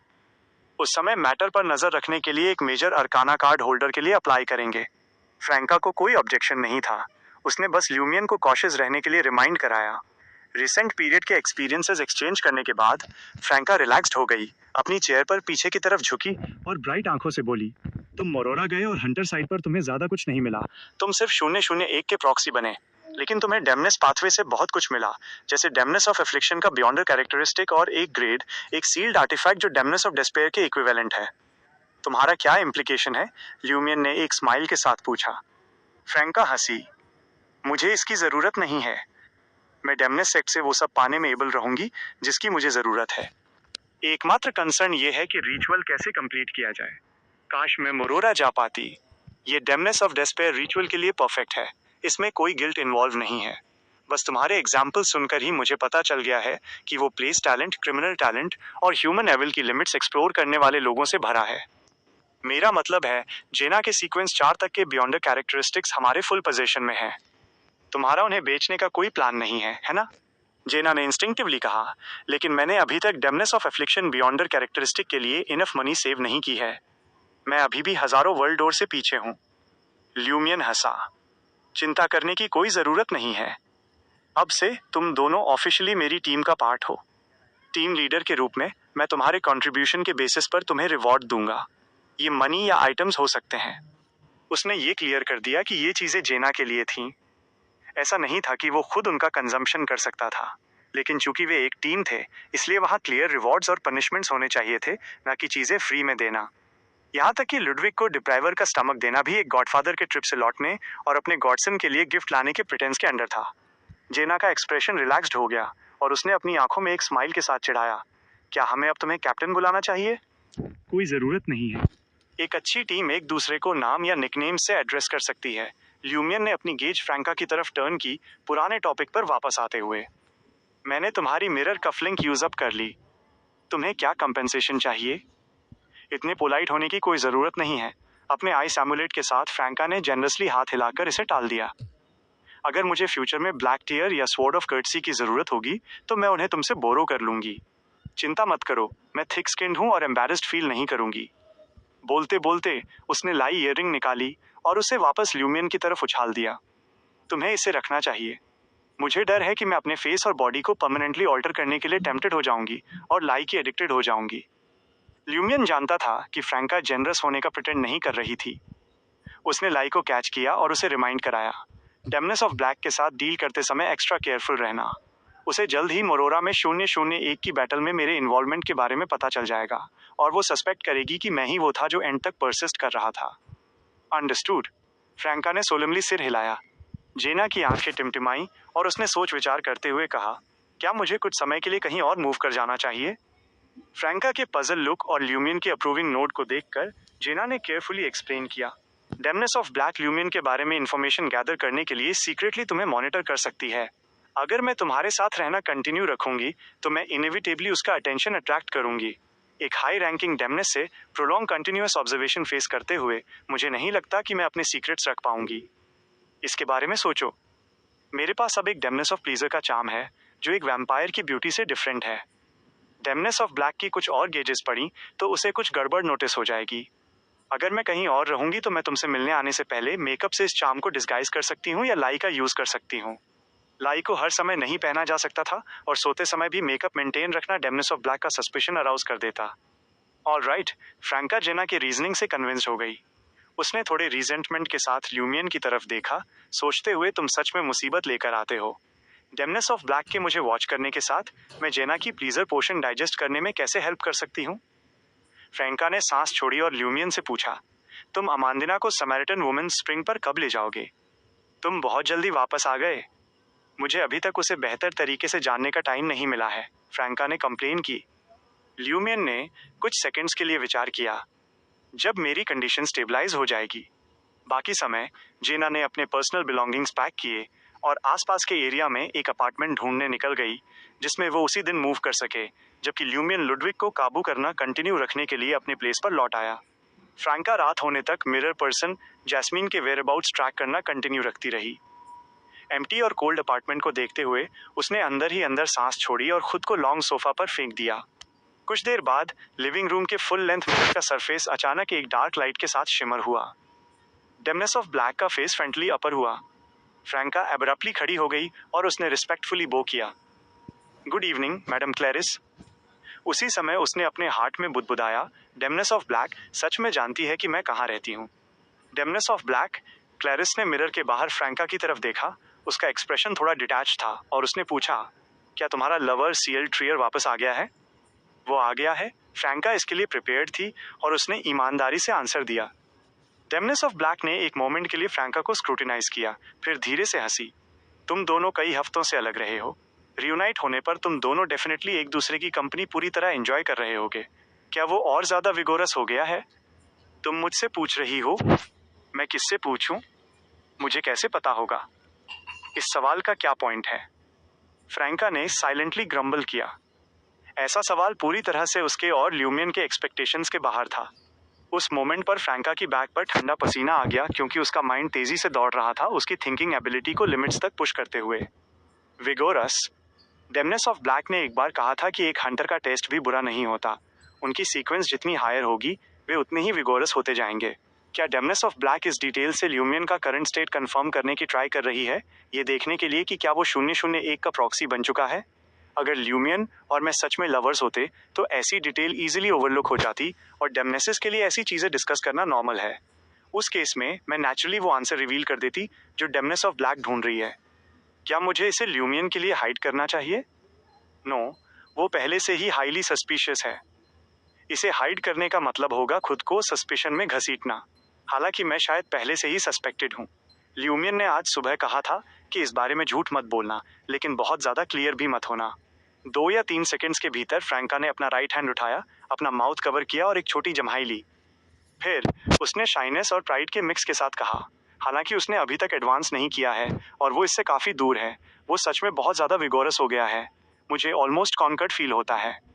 बोलते बोलते फ्रैंका के वर्ड्स में थोड़ा लॉन्गिंग का भाव था, जैसे वो खुद भी उतनी ही विगोरस बनने का ड्रीम देख रही हो। ये जेना और एंथनी से मिली उसकी एक्टिंग ट्रेनिंग का पार्ट था। परफॉर्मेंस में लेयर्स की जरूरत होती है। मिरर में डेमनेस ऑफ ब्लैक ने सिर हिलाया और एक स्माइल के साथ कहा, ट्रूली एनविएबल। फ्रैंका की आंखें थोड़ी हिली और उसने याद करते हुए कहा, चाहे ये लंबे सेपरेशन की वजह से हो या उसके कई हिडन सीक्रेट्स की वजह से, मुझे फील होता है कि वो बहुत ज्यादा अनफैमिलियर हो गया है। समटाइम्स जब वो मेरी तरफ देखता है मैं सोचती हूँ वो कौन है, और ऐसा फील होता है जैसे मैं उसे पहचानती ही नहीं। डेमनेस ऑफ ब्लैक ने थोड़ा सिर हिलाया। वो शायद किसी तरह के करप्शन से गुजरा होगा।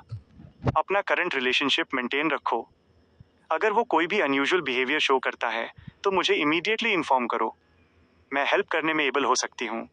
हे, ये तुम्हारे लिए एफ्लिक्शन पोशन डाइजेस्ट करने की अपॉर्चुनिटीज में से एक भी हो सकता है। Yes madam Clarice. फ्रैंका ने सेफ्टी का वो सेंस डिस्प्ले किया जो एक पावरफुल बैकर के होने से आता है। डेमनेस ऑफ ब्लैक ने मिरर के चारों तरफ देखा और एक स्माइल के साथ पूछा, तुम्हारी वैम्पायर लवर कहाँ है? उसका ब्रदर जल्द ही ट्रियर वापस आ रहा है, इसलिए वो मेरे साथ रहना कंटिन्यू रखने में एम्बैरेस्ड फील कर रही है। फ्रैंका ने अपनी लाइंस दोहराई। डेमनेस ऑफ ब्लैक ने आगे कोई सवाल नहीं पूछा। मिरर पीपल के रिगार्डिंग कुछ इंस्ट्रक्शंस दिए और डार्क लाइट में वैनिश हो गई। एक बार जब फुल लेंथ मिरर वापस नॉर्मल हो गया, फ्रैंका ने शांति से रिलीफ की सांस ली और ल्यूमियन को डेट करने के लिए प्रिपेयर हुई। उसे डोर ओपन करने का टाइम भी नहीं मिला था कि उसके सामने एक सॉफ्ट रोशनी अपर हुई। कई टेंटाकल्स वाली एक transparent crystalline ice blue jellyfish quickly materialize हुई। जेलीफिश के टेंटाकल्स में से एक लेटर के चारों तरफ रैप्ड था। फ्रैंका ने जेलीफिश को ओंगला के रूप में पहचाना, जो मैडम जजमेंट की मैसेंजर थी। हर बार जब वो ओंगला को देखती थी, फ्रैंका इंस्टिंक्टिवली डर का एक सेंस फील करती थी, ये बिलीव करते हुए कि वो बहुत पावरफुल है। हालांकि मैडम मैजिशियन की इंटेलिजेंट पपेट मैसेंजर के अपोजिट ओंगला जेलीफिश अक्सर प्योरली इंस्टिंक्ट पर एक्ट करती थी। लेटर रिसीव करते हुए फ्रैंका ने साइलेंटली ग्रम्बल किया, मुझे घेरा हुआ फील हो रहा है। मैं पहले से ही ल्यूमियन के अफेयर्स में उसकी हेल्प करने में बिजी थी और अब जब वो वापस आ गया है मैं अभी भी बहुत बिजी हूँ। ओंगला जेलीफिश को थैंक्स कहते हुए फ्रैंका ने लेटर ओपन किया। मिस्टर स्टार ने फर्स्ट टास्क कंफर्म कर दिया है जिसमें तुम्हारी हेल्प की जरूरत है। लेटर की पहली लाइन पढ़ते ही फ्रैंका को एक सेंस फील हुआ कि वो मोमेंट फाइनली आ गया है। वो वेट कर रही थी, मिस्टर स्टार द्वारा एक रिक्वेस्ट करने का वेट कर रही थी, ताकि वो अमांदिना के लिए एवरनाइट पाथवे से mid to low sequence potions के बदले इसे एक्सचेंज कर सके। फ्रैंका ने बाकी का हिस्सा एंटिसिपेशन और नर्वसनेस के मिक्स के साथ पढ़ा। वो होप करते हैं कि तुम अटैच्ड मटेरियल्स में दिए गए टेक्स्ट को डेसिफर करने में उनकी हेल्प कर सको। वे कुछ हद तक एम्परर रोसेल की डायरी वाले टेक्स्ट जैसे ही हैं।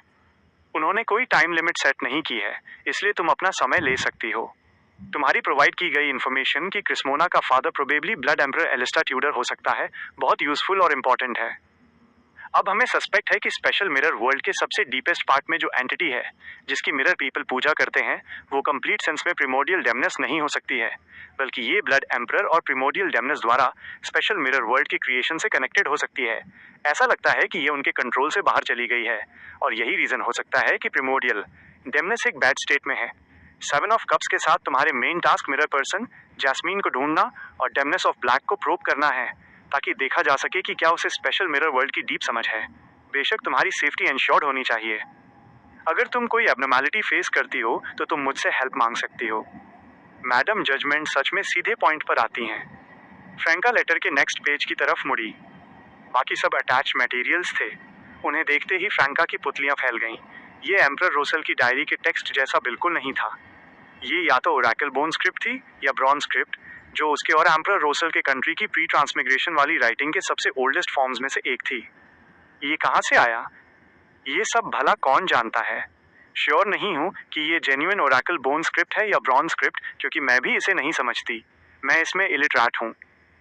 क्या ये इस वर्ल्ड के लिए अननोन कोई मिस्टिसिज्म लैंग्वेज है जो बस ओरेकल बोन स्क्रिप्ट जैसी दिखती है? लेकिन ये दिखती तो हीरोग्लिफिक्स जैसी ही है। फ्रैंका ने इसे केयरफुली एग्जामिन करना शुरू किया। हालांकि उसने ओरेकल बोन स्क्रिप्ट या ब्रॉन्ज स्क्रिप्ट की स्टडी नहीं की थी, लेकिन इंटरनेट एज में बड़ी हुई एक यंग पर्सन होने के नाते उसने कुछ को देखा था और उसे सबसे सिंपल कैरेक्टर्स में से कुछ के मीनिंग याद थे, जैसे पर्सन। ज्यादा समय नहीं बीता, उसे कई सिमिलर पिक्टोग्राफिक कैरेक्टर्स मिल गए। जितना मुझे याद है उससे थोड़ा डिफरेंट है पर मोस्टली सेम ही है। चलो पहले इसे ओरेकल बोन स्क्रिप्ट या ब्रॉन्ज स्क्रिप्ट की तरह ही ट्रीट करते हैं। मिस्टर स्टार को ये कहाँ से मिला? क्या उन्हें रिसरेक्शन आइलैंड का हैरिसन मिल गया? नो, अगर उन्हें मिला होता तो वे मुझे बता चुके होते। या जब मोसेस एसेटिक ऑर्डर के major arcana card holder missing 10 pillars क्मैरोलो को ट्रैक कर रहे थे, तब उनका सामना सेलेस्टियल मास्टर से रिलेटेड किसी चीज से हुआ था। Very possible. कोई आश्चर्य नहीं कि इस मटेरियल के प्रीफेस ने मुझे बताया था कि इंटरप्रिटेशन के दौरान करप्शन को प्रिवेंट करने के लिए टेक्स्ट का ऑर्डर डिस्टर्ब कर दिया गया था, जैसा कि सेलेस्टियल मास्टर से एक्सपेक्टेड था, जो मिस्ट्री प्रायर और सावेंट पाथवेज को ओवरसी करते हैं। लेकिन बिना कॉन्टेक्स्ट के इंटरप्रिटेशन की डिफिकल्टी डबल से भी ज्यादा हो गई थी।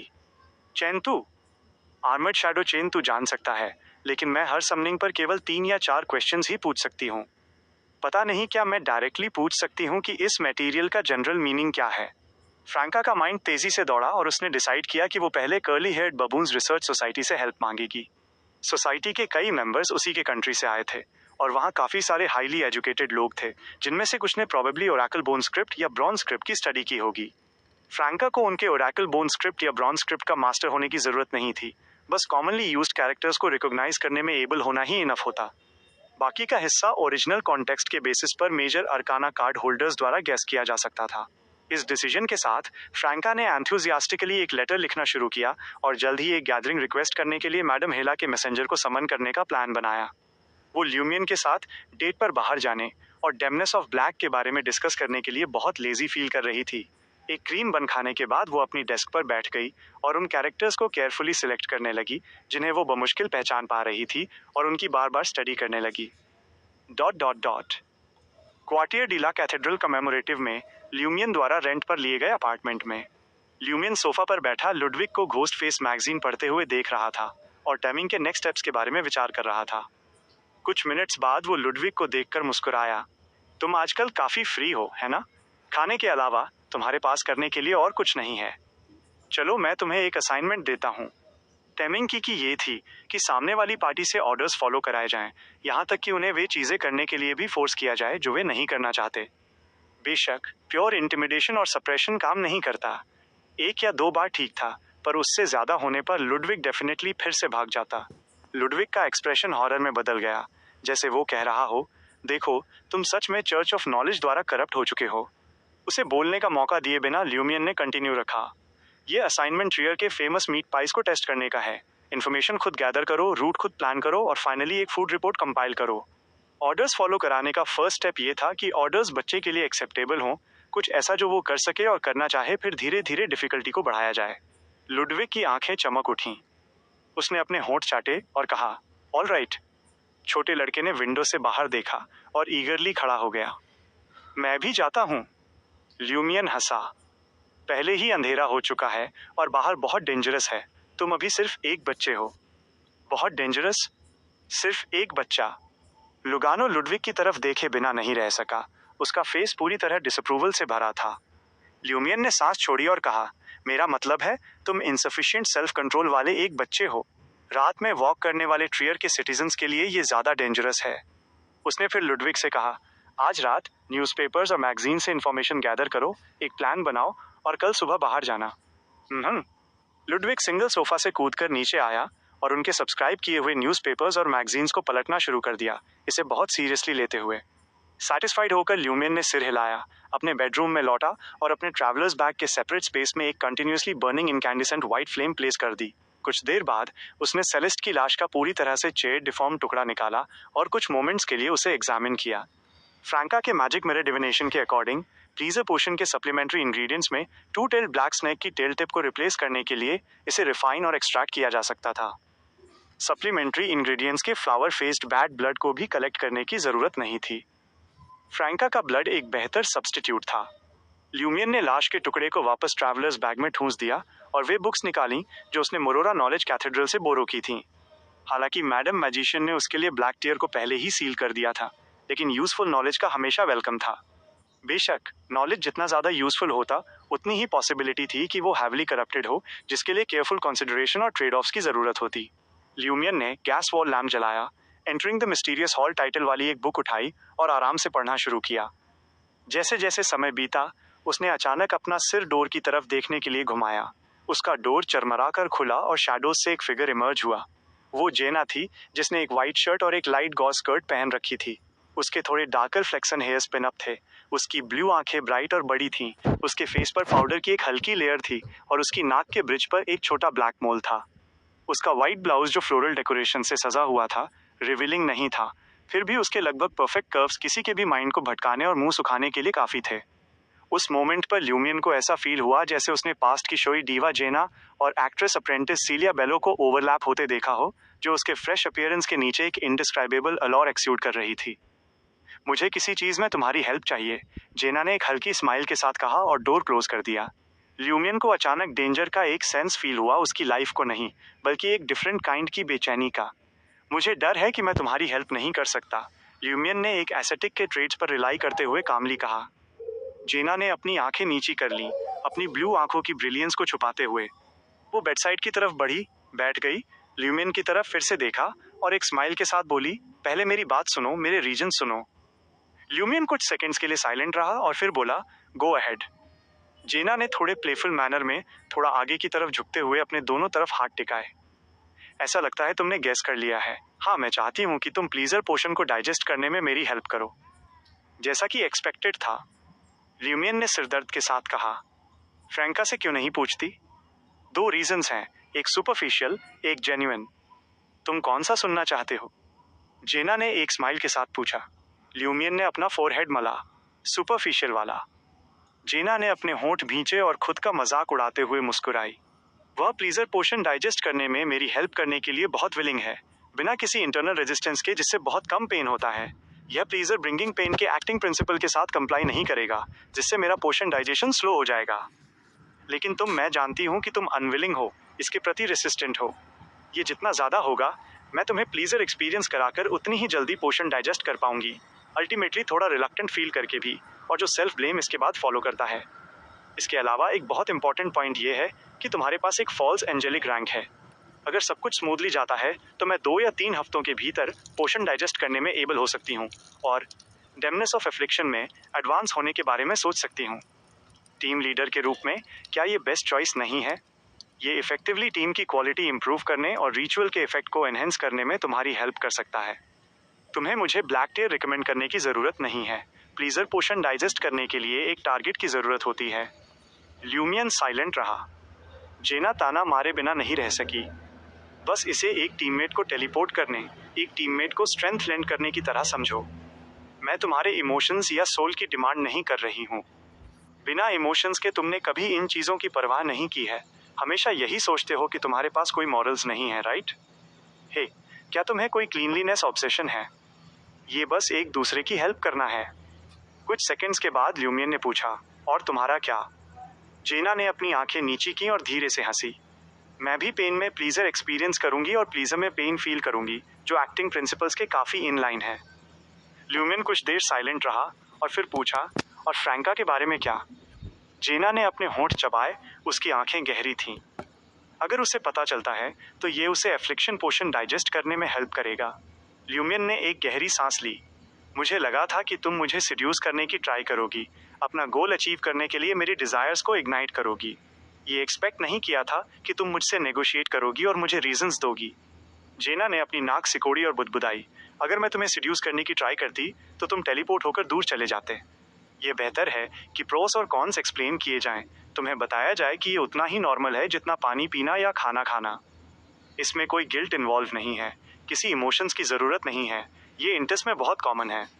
ल्यूमियन को साइलेंट देखकर जेना मुस्कुराई और बोली, क्या एक अच्छे टीम लीडर को टीम मेंबर्स की पर्सनल नीड्स की परवाह करने और इंटरनल कॉन्फ्लिक्ट्स को बैलेंस करने की ज़रूरत नहीं होती? श्योर, जब तुम हंटर्स एक हाई सीक्वेंस पर पहुंच जाते हो तो तुम इन चीज़ों की चिंता किए बिना ईजिली लोगों को वश में कर सकते हो और उन्हें पपेट्स में बदल सकते हो, लेकिन अभी तुम वैसा नहीं कर सकते। जेना की आंखें थोड़ी टिमटिमाई और उसने एक स्माइल के साथ आगे जोड़ा, ये तुम्हें भी बेनिफिट पहुंचाएगा। तुमने एक बार कहा था कि एसेटिक द्वारा सप्रेस किए गए इमोशंस और डिजायर्स पूरी तरह गायब नहीं होते, कुछ धीरे धीरे एक्यूमुलेट होते जाएंगे, और अगर वे एक सर्टन लेवल पर पहुंच जाते हैं तो उन्हें नहीं तो वे एक हिडन डेंजर बन जाएंगे। और ऐसा लगता है कि तुमने काफी लंबे समय से वेंट नहीं किया है। लोगों को मारना इन इमोशंस को पूरी तरह रिलीज करने के लिए इनफ नहीं है, और तुम्हारे लिए एक ही बार में मारने के लिए इतने बैड गाइज भी नहीं हैं। इस पॉइंट पर जेना ने ल्यूमियन की तरफ साफ आंखों से देखा और चिढ़ाते हुए बोली, ऑलराइट, मैंने अपने रीजंस, बेनिफिट्स और इसके पॉसिबल कॉन्सिक्वेंसेज एक्सप्लेन करना फिनिश कर दिया है। कैप्टन, तुम्हें एक डिसीजन लेने की जरूरत है। ल्यूमियन के बोलने का वेट किए बिना जेना ने अपने होंठ भींचे और एक लो वॉइस में जोड़ा, इसके अलावा एक और रीजन भी है। हम कई डेंजरस चीजों से गुजर चुके हैं। हम नहीं जानते कि हम कब मर जाएंगे या एक दूसरे को खो देंगे। मैं रिग्रेट्स के साथ फेयरवेल नहीं कहना चाहती। एक मोमेंट के साइलेंस के बाद ल्यूमियन ने सांस छोड़ी और कहा, तुम काफी एक्सीलेंट इंस्टिगेटर बन गई हो। जेना ने पलकें झपकाई। क्या इसका मतलब है कि तुम एग्री करते हो? ल्यूमियन ने सोलमली सिर हिलाया। ओनली जब तक तुम एक डेमनेस ऑफ प्लीजर हो। जेना की थोड़ी आगे झुकी हुई बॉडी अचानक पीछे हट गई और उसके हाथ जो कंधों के सपोर्ट में थे थोड़े ढीले पड़ गए। वे इमोशंस जिन्हें वो सप्रेस कर रही थी फाइनली थोड़े रिलीज हो गए। उसने अपनी गेज अपने घुटनों की तरफ नीची की और मुस्कुराई, आधी खुद का मजाक उड़ाते हुए, आधी उदासी के साथ। जब ऐसा होगा तो मैं एफ्लिक्शन पोशन डाइजेस्ट कर सकती हूँ। ल्यूमियन साइलेंट रहा। कुछ सेकंड्स के बाद उसने कहा, मैं रिस्पेक्ट के साइन के रूप में फ्रैंका को इस बारे में इन्फॉर्म करने का एक मौका ढूंढूंगा। जेना कहने से पहले एक मोमेंट के लिए साइलेंट हो गई और एक स्माइल के साथ बोली, मुझे लगा था कि तुम डिसीजन लेने से पहले फ्रैंका का ओपिनियन लोगे। ल्यूमियन ने फिर से सांस छोड़ी। ये तुम्हारी तरफ रिस्पेक्ट का एक साइन है। उसने जेना के वर्ड्स में छुपे हुए सच्चे इमोशंस को सेंस करके सांस ली थी। जेना जानती थी कि इस मैटर में फ्रैंका एक अनअवॉइडेबल इश्यू थी, लेकिन वो होप करती थी कि चाहे जो भी आउटकम हो, अच्छा या बुरा, वो केवल उससे और उसके पार्टनर से कंसर्न रखे। रही बात फ्रैंका की, तो वो उससे सेपरेटली डील करेगी। इसीलिए जब उससे पहले फ्रैंका के बारे में पूछा गया था तो वो अचानक एंग्री और इरिटेटेड हो गई थी, और उसने द्वेष में कहा था कि ये उसे एफ्लिक्शन पोशन डाइजेस्ट करने में हेल्प करेगा। ल्यूमियन को उसके रिस्पॉन्स से ही ये रियलाइज हुआ, और उस मोमेंट पर वो उनके करंट बैंटर के पीछे के मूड को समझ गया। ल्यूमियन ने सब्जेक्ट चेंज किया। तुम उन मोस्ट प्रोएक्टिव लोगों में से एक हो जिनसे मैं कभी मिला हूँ। इसे कहने का अच्छा तरीका डिसिसिव और करेजियस है, और बुरा तरीका इम्पल्सिव और रेकलेस है। जेना ने कहा। उसकी आंखें एक ऑटम लेक के पानी जैसी थीं, जो अब एक डेमनेस ऑफ प्लीजर के चार्म को पूरी तरह एग्जिबिट कर रही थीं, और वो थोड़ा मुस्कुराई। नाउ, क्या हमें किसी और चीज़ के बारे में बात नहीं करनी चाहिए? उसने अपनी नाक के ब्रिज से फेक मोल हटाया और ल्यूमियन से एक स्माइल के साथ पूछा, क्या तुम्हें याद है जब हम फर्स्ट टाइम मिले थे तब मैंने तुम्हें फेक मोल के डिफरेंट मीनिंग्स के बारे में क्या बताया था? ल्यूमियन अजीब तरह से मुस्कुराया। वो हमारी सेकेंड मीटिंग थी। मैंने तुम्हें फर्स्ट टाइम नहीं देखा था, इसलिए वो काउंट नहीं होता। जेना ने कहा। उसका हाथ उस फेक मोल को पकड़े हुए धीरे धीरे नीचे की तरफ स्लाइड हो रहा था। उसके ब्यूटीफुल कर्व्ड जॉ उसकी लंबी व्हाइट नेक और उसकी चेस्ट पर बने फ्लोरल डेकोरेशन से गुजरते हुए उसके ब्लाउज के सेकंड बटन पर जाकर रुक गया। वो ब्राइटली मुस्कुराई और पूछी, इसका क्या मतलब है? ल्यूमियन की गेज इनवॉलेंट्रीली जेना के हाथ को फॉलो करने लगी। उसने अपनी आंखें बंद कर लीं और कहा, इसका मतलब है सीक्रेट्स। जेना हंसी। वो धीरे से खड़ी हुई और ल्यूमियन की तरफ वॉक करके गई जो डेस्क पर बैठा हुआ था। उसकी वॉइस लो हो गई, जैसे वो ल्यूमियन के कान में स्क्रैच कर रही हो। मैं जानती हूँ कि तुम्हारे लिए अभी इनिशिएटिव लेना मुश्किल है, कि तुम वो स्टेप उठाने में हेसिटेंट हो। इट्स ओके, मैं तुम्हें गाइड करूंगी। जैसा कि एक्सपेक्टेड था, तुम अभी भी एक वर्जिन हो। जेना धीरे से हंसी और ल्यूमियन के पास जाकर अपने हाथ उसके कंधों पर रख दिए। एक सेकंड के बाद उसने अपना सिर नीचे किया और अपने होंठ ल्यूमियन के होठों पर प्रेस कर दिए। ल्यूमियन को उसकी फ्रेग्रेंस की महक आई और उसने सॉफ्टनेस और स्वीटनेस फील की, साथ ही उसके होठों की हल्की कोल्डनेस और ट्रैम्बलिंग और उसकी नर्वसनेस और एप्रीहेंशन को भी महसूस किया। Dot dot dot. 9 रुए ओरोसाई के अपार्टमेंट 702 के अंदर। फ्रैंका ने देर रात तक उन कैरेक्टर्स की स्टडी की और फाइनली उसे मैडम हेला से एक रिप्लाई मिला, जो जल्द ही curly head baboons research society की एक फुल गैदरिंग बुलाने के लिए एग्री हो गई थी। फ्यू फ्रैंका रूम में एंटर हुई, छोटे एनालाइजर पर बैठ गई और टेलीग्राफ ग्रुप मेंबर्स के साथ शेयर किया कि उसका सामना कुछ ऐसे एंशिएंट कैरेक्टर्स से हुआ था जो उनके ट्रांसमिग्रेशन से भी पहले के लग रहे थे। उसने फिर 007 और दूसरों के साथ सुबह के 1 बजे के बाद तक चैट की। नेक्स्ट डे वह लगभग 8 बजे जागी। जो हैबिट्स उसने रिसेंटली डेवलप की थी और जो मैटर्स उसके माइंड में थे, उन्होंने उसे ज़्यादा देर तक सोने नहीं दिया। वॉशअप करने और ब्रेकफास्ट करने के बाद फ्रैंका अपने नेक्स्ट मूव को लेकर हेसिटेंट थी। क्या उसे ल्यूमियन को पहले ढूंढना चाहिए ताकि उसे डेमनेस ऑफ ब्लैक और ओरेकल बोन स्क्रिप्ट के बारे में बता सके, या उसे एंथनी को ढूंढना चाहिए ताकि देखा जा सके कि क्या उसने उन एडवेंचर्स और स्मगलर्स से मिनरलॉजिस्ट जैस्मिन के बारे में कुछ सुना है, जो अक्सर अंडरग्राउंड ट्रियर में एंटर करते हैं। कुछ सेकंड्स के डेलिब्रेशन के बाद फ्रैंका ने पहले एंथनी को ढूंढने का डिसाइड किया, क्योंकि हिप्नोटिस्ट यूजुअली जल्दी निकल जाता था और लेट लौटता था। वो इन्फॉर्मेशन कलेक्ट करने और साइकोलॉजी अल्केमिस्ट्स में अपनी मेंबरशिप एडवांस करने में बिजी रहता था। अगर वो इस समय उसे मिस कर देती तो उसे शाम तक वेट करना पड़ता। इसके अलावा प्रोएक्टिवली ल्यूमियन को ढूंढना डेमनेस ऑफ ब्लैक के सामने उसके करंट रेजिडेंस को एक्सपोज कर सकता था। उसने शाम तक वेट करने का प्लान बनाया जब ल्यूमियन खुद उसके पास आएगा। Dot dot dot. कर्टन्स थोड़े हटे होने के साथ ल्यूमियन वहां शर्टलेस खड़ा था और साइलेंटली लुडविग को देख रहा था, जो स्ट्रीट के पार वाली शॉप से लाए गए मीट पाई का स्वाद ले रहा था। वो कुछ हद तक रिफ्रेश्ड और इनविगोरेटेड लग रहा था। उसके साइड में और थोड़ा पीछे जेना बेड पर अपने पेट के बल लेटी हुई थी। कवर्स उसके ऊपर डायगोनली लिपटे हुए थे। उसकी लोअर लेग्स ऊपर उठी हुई थीं और हवा में धीरे धीरे लहरा रही थीं, जबकि उसके फेस पर अभी भी एक हल्का फ्लश था। उसने ल्यूमियन के साइड प्रोफाइल को देखा और धीरे से हंसी। क्या तुम एम्बैरेस्ड हो? ल्यूमियन ने एक डेरिसिव स्नॉट निकाला। लास्ट नाइट एंड में कौन एम्बैरेस्ड हुआ था? फर्स्ट, तुमने कर्टन्स खींचने पर इंसिस्ट किया। फिर तुम चाहते थे कि मैं शोर को ब्लॉक करने के लिए स्पिरिचुअलिटी की एक वॉल क्रिएट करूं। फिर तुमने कहा कि स्पिरिचुअलिटी की वॉल इनफ नहीं है और एक बॉटल ऑफ फिक्शन की डिमांड की। फिर तुम अचानक डर गए और एक रेंज चेक करना चाहते थे, शायद किसी और समय। जेना धीरे से हंसी। वो तुम्हें ईगर बनाने के लिए था, उन इमोशंस और डिजायर्स को अनलीश करने के लिए जिन्हें तुम एक एस्थेटिक के टॉलरेंस के साथ सप्रेस करते आ रहे थे। मुझे कहना होगा, तुमने कल अच्छा परफॉर्म किया, जितना मैंने एक्सपेक्ट किया था उससे कहीं बेहतर। बेशक शुरुआत में तुम्हारा परफॉर्मेंस तुम्हारी स्टेट ऑफ इनोसेंस के काफी इनलाइन था। ल्यूमियन अम्यूज्ड होकर हंसा और रिप्लाई किया, क्या तुम सब डेमनेसिस वर्ड्स को लेकर इतनी स्टबर्न हो, लास्ट वर्ड पाने पर इंसिस्ट करती हो? बेस्ट लोगों से सीखा है, यानी तुमसे। जेना ने एम्फैटिकली सिर हिलाया, ये इंडिकेट करते हुए कि ये सच था। वह फिर हंसी। तुम मेरी तरफ क्यों नहीं देख रहे? क्या तुम सच में एम्बैरेस्ड हो? ऐसा लग रहा था कि उसने वो फीलिंग वापस पा ली थी जो ल्यूमियन को फर्स्ट टाइम फेस करते समय थी। ल्यूमियन ने अपनी जीभ क्लिक की। मेरे पास सीरियस बिजनेस है करने को। मुझे लुडविग पर नजर रखनी है और बाद में सीरियसली उसे फॉलो करना है। क्यों? जेना ने कंफ्यूजन में पूछा। क्या तुमने लुगानो को लुडविग को आसपास ले जाने नहीं दिया था जब हम पोर्ट सांता जैसी जगहों पर थे? उस समय मैं नहीं जानता था कि वो एक सील्ड एंजल है और ट्रियर में कई हेरेटिक्स हैं, ल्यूमियन ने डिटेल में एक्सप्लेन किया। जब मैं मोरोरा गया तो मैंने इंश्योर किया कि लुडविग जितना पॉसिबल हो इंडोर्स ही रहे। जब तक वहाँ फूड था वो घर पर रह सकता था। मेरा कंसर्न ये है कि अगर वो ट्रियर के आसपास भटकेगा तो वो डिवोरिंग वर्लपूल के दूसरे फॉलोअर्स से टकरा सकता है। लुगानो सिर्फ एक सीक्वेंस साथ है और कॉम्बैट में पार्टिकुलरली अच्छा नहीं है। उस केस में लुडविग डेवोरिंग वर्लपूल के फॉलोअर्स के पीछे जा सकता है और वो तुम्हारे लिए जल्द ही रिचुअल कंप्लीट करने के लिए क्रूशियल है। जेना अचानक समझ गई। ल्यूमियन ने अपनी गेज हटाई, नीचे झुका और फ्लोर से अपने कपड़े उठाने की ट्राई की। उस एरिया को स्कैन करने के बाद उसने ट्रैवलर्स बैग से एक नया सेट निकालने का डिसाइड किया। जेना ने एक ग्रीन के साथ उसे कपड़े चेंज करते देखा, फिर वो डोर की तरफ बढ़ा। ल्यूमियन डोर पे पॉज हुआ, पीछे मुड़ने में हेसिटेंट हुआ, फिर खुद को रोक लिया और एक हम के साथ बोला, लुडविग इस स्ट्रीट को छोड़ने ही वाला है। तुम्हें अच्छे से रेस्ट करना चाहिए। जेना हंसी। क्या तुम मेरी तरफ देखते हुए यह कह सकते हो? ल्यूमियन को डोर ओपन करके बाहर जाते देखकर वो और ज्यादा उन्मुक्त होकर हंसी। क्या तुम मेरी तरफ देखने से डर रहे हो क्योंकि तुम रेसिस्ट नहीं कर सकते, जाना नहीं चाहते और डिले हो जाओगे? जेना पूरे समय हैप्पली हंसती रही जब तक कि ल्यूमियन एक शैडो में ट्रांसफॉर्म होकर अपार्टमेंट से चला नहीं गया। तब उसकी आंखों के कोनों में आंसू उमड़ते हुए से लगे।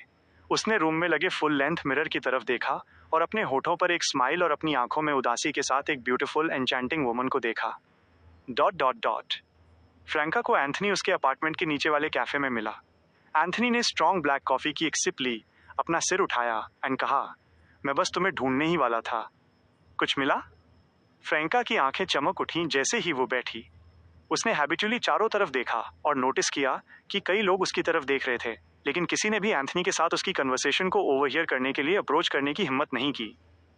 मुझे खुद को डिस्गाइज करने और कभी कभी कम अट्रैक्टिव दिखने की जरूरत पड़ सकती है। डेमनेस पाथवे में हर सीक्वेंस फेमिनिन चार्म को सिग्निफिकेंटली एनहेंस करती है। सीक्वेंस 4 के बाद से चार्म में सबसे ग्रेटेस्ट इंक्रीज डेमनेस ऑफ प्लीजर से होता है। फ्रैंका ने अपनी गेज हटाई और सोच विचार करते हुए एंथनी की तरफ देखा। एंथनी ने पेपर्स का एक स्टैक निकाला और कहा, अंडरग्राउंड ट्रियर में मिनरोलॉजिस्ट जैस्मीन के रीसेंट अपीयरेंसेस के बारे में तुम्हारे प्रोवाइड किए गए टाइम और प्लेस के बेसिस पर मैं उन एडवेंचर्स, स्मगलर्स और स्टूडेंट्स को सर्च कर रहा हूँ जो कोरस्पॉन्डिंग टाइम्स के दौरान उन एरियाज से गुजरे थे। पिछले कुछ दिनों में मैंने फाइनली कुछ प्रोग्रेस की है। वहाँ 3 लोग हैं जो कंडीशंस फिट करते हैं, लेकिन उनकी आसपास जैस्मीन से टक्कर नहीं हुई, हालांकि वे किसी और से ज़रूर मिले। उनके डिस्क्रिप्शंस के बेसिस पर मैंने कोरस्पॉन्डिंग स्केचेस बनाए और पाया कि वे सब सीमिंगली सेम पर्सन से मिले थे, जो कि वही पर्सन निकला जिसे तुम ढूंढ रही हो। कोई और जिसे मैं ढूंढ रही हूँ? Another mirror person? Franca puzzle थी। एंथनी ने ड्राइंग पेपर की 3 शीट्स खोली और उन्हें फ्रैंका की तरफ पुश कर दिया। फ्रैंका ने उसे रिसीव किया और उसे टर्न किया, जल्दी से उन पर एक नज़र डालते हुए। बस एक लुक और उसकी आंखें फ्रीज हो गईं। हालांकि तीनों शीट्स पर बने स्केचेस में डिफरेंसेस थे, लेकिन ये क्लियर था कि वे सेम पर्सन को डिपिक्ट कर रहे थे। उस पर्सन के short hair, soft facial contours और ऐसे फीचर्स थे जो डीप नहीं थे। उनका एक डिस्टिंक्टिव अपीयरेंस था जो न तो किसी नॉर्दर्न कॉन्टिनेंट कंट्री के पर्सन जैसा लग रहा था और न ही सदर्न कॉन्टिनेंट के डार्कर स्किन लोगों जैसा। फ्रैंका ने इस पर्सन को पहचान लिया। ये इंडीड वही था जिसे वो ढूंढ रही थी। वो रिसरेक्शन आइलैंड का हैरिसन होने का सस्पेक्टेड था। हैरिसन? वो अभी भी ट्रियर में है? 007, तुम अभी तक उसे क्यों नहीं ढूंढ पाए? क्या तुम्हारा इटर्नल ब्लेजिंग सन चर्च कैपेबल भी है? जैसे ही फ्रैंका की उम्मीदें जगी, उसके अंदर खुशी और एक्साइटमेंट की फीलिंग्स उमड़ पड़ी। उसने हैरिसन पर नजर रखने के लिए world wide curly heard baboons research society के मेंबर्स को मोबिलाइज किया था, लेकिन पता चला कि टारगेट अभी भी ट्रियर में ही था। बेशक, हो सकता है कि वो अभी रिसेंटली ही लौटा हो। मन ही मन प्यूरीफायर्स की काम करने की कैपेबिलिटी की आलोचना करते हुए फ्रैंका ने इस सिचुएशन में कुछ अनयूजुअल भी सेंस किया। उसने अपनी आवाज़ नीची की और सोच विचार करते हुए कहा, रिसेंटली जैस्मीन अंडरग्राउंड ट्रियर में 2 बार अपर हुई है और दोनों बार आसपास के लोगों का सामना हैरिसन से हुआ है। ये कोई कोइंसिडेंस नहीं हो सकता। क्या हैरिसन मिरर पीपल के साथ कोऑपरेट कर रहा है?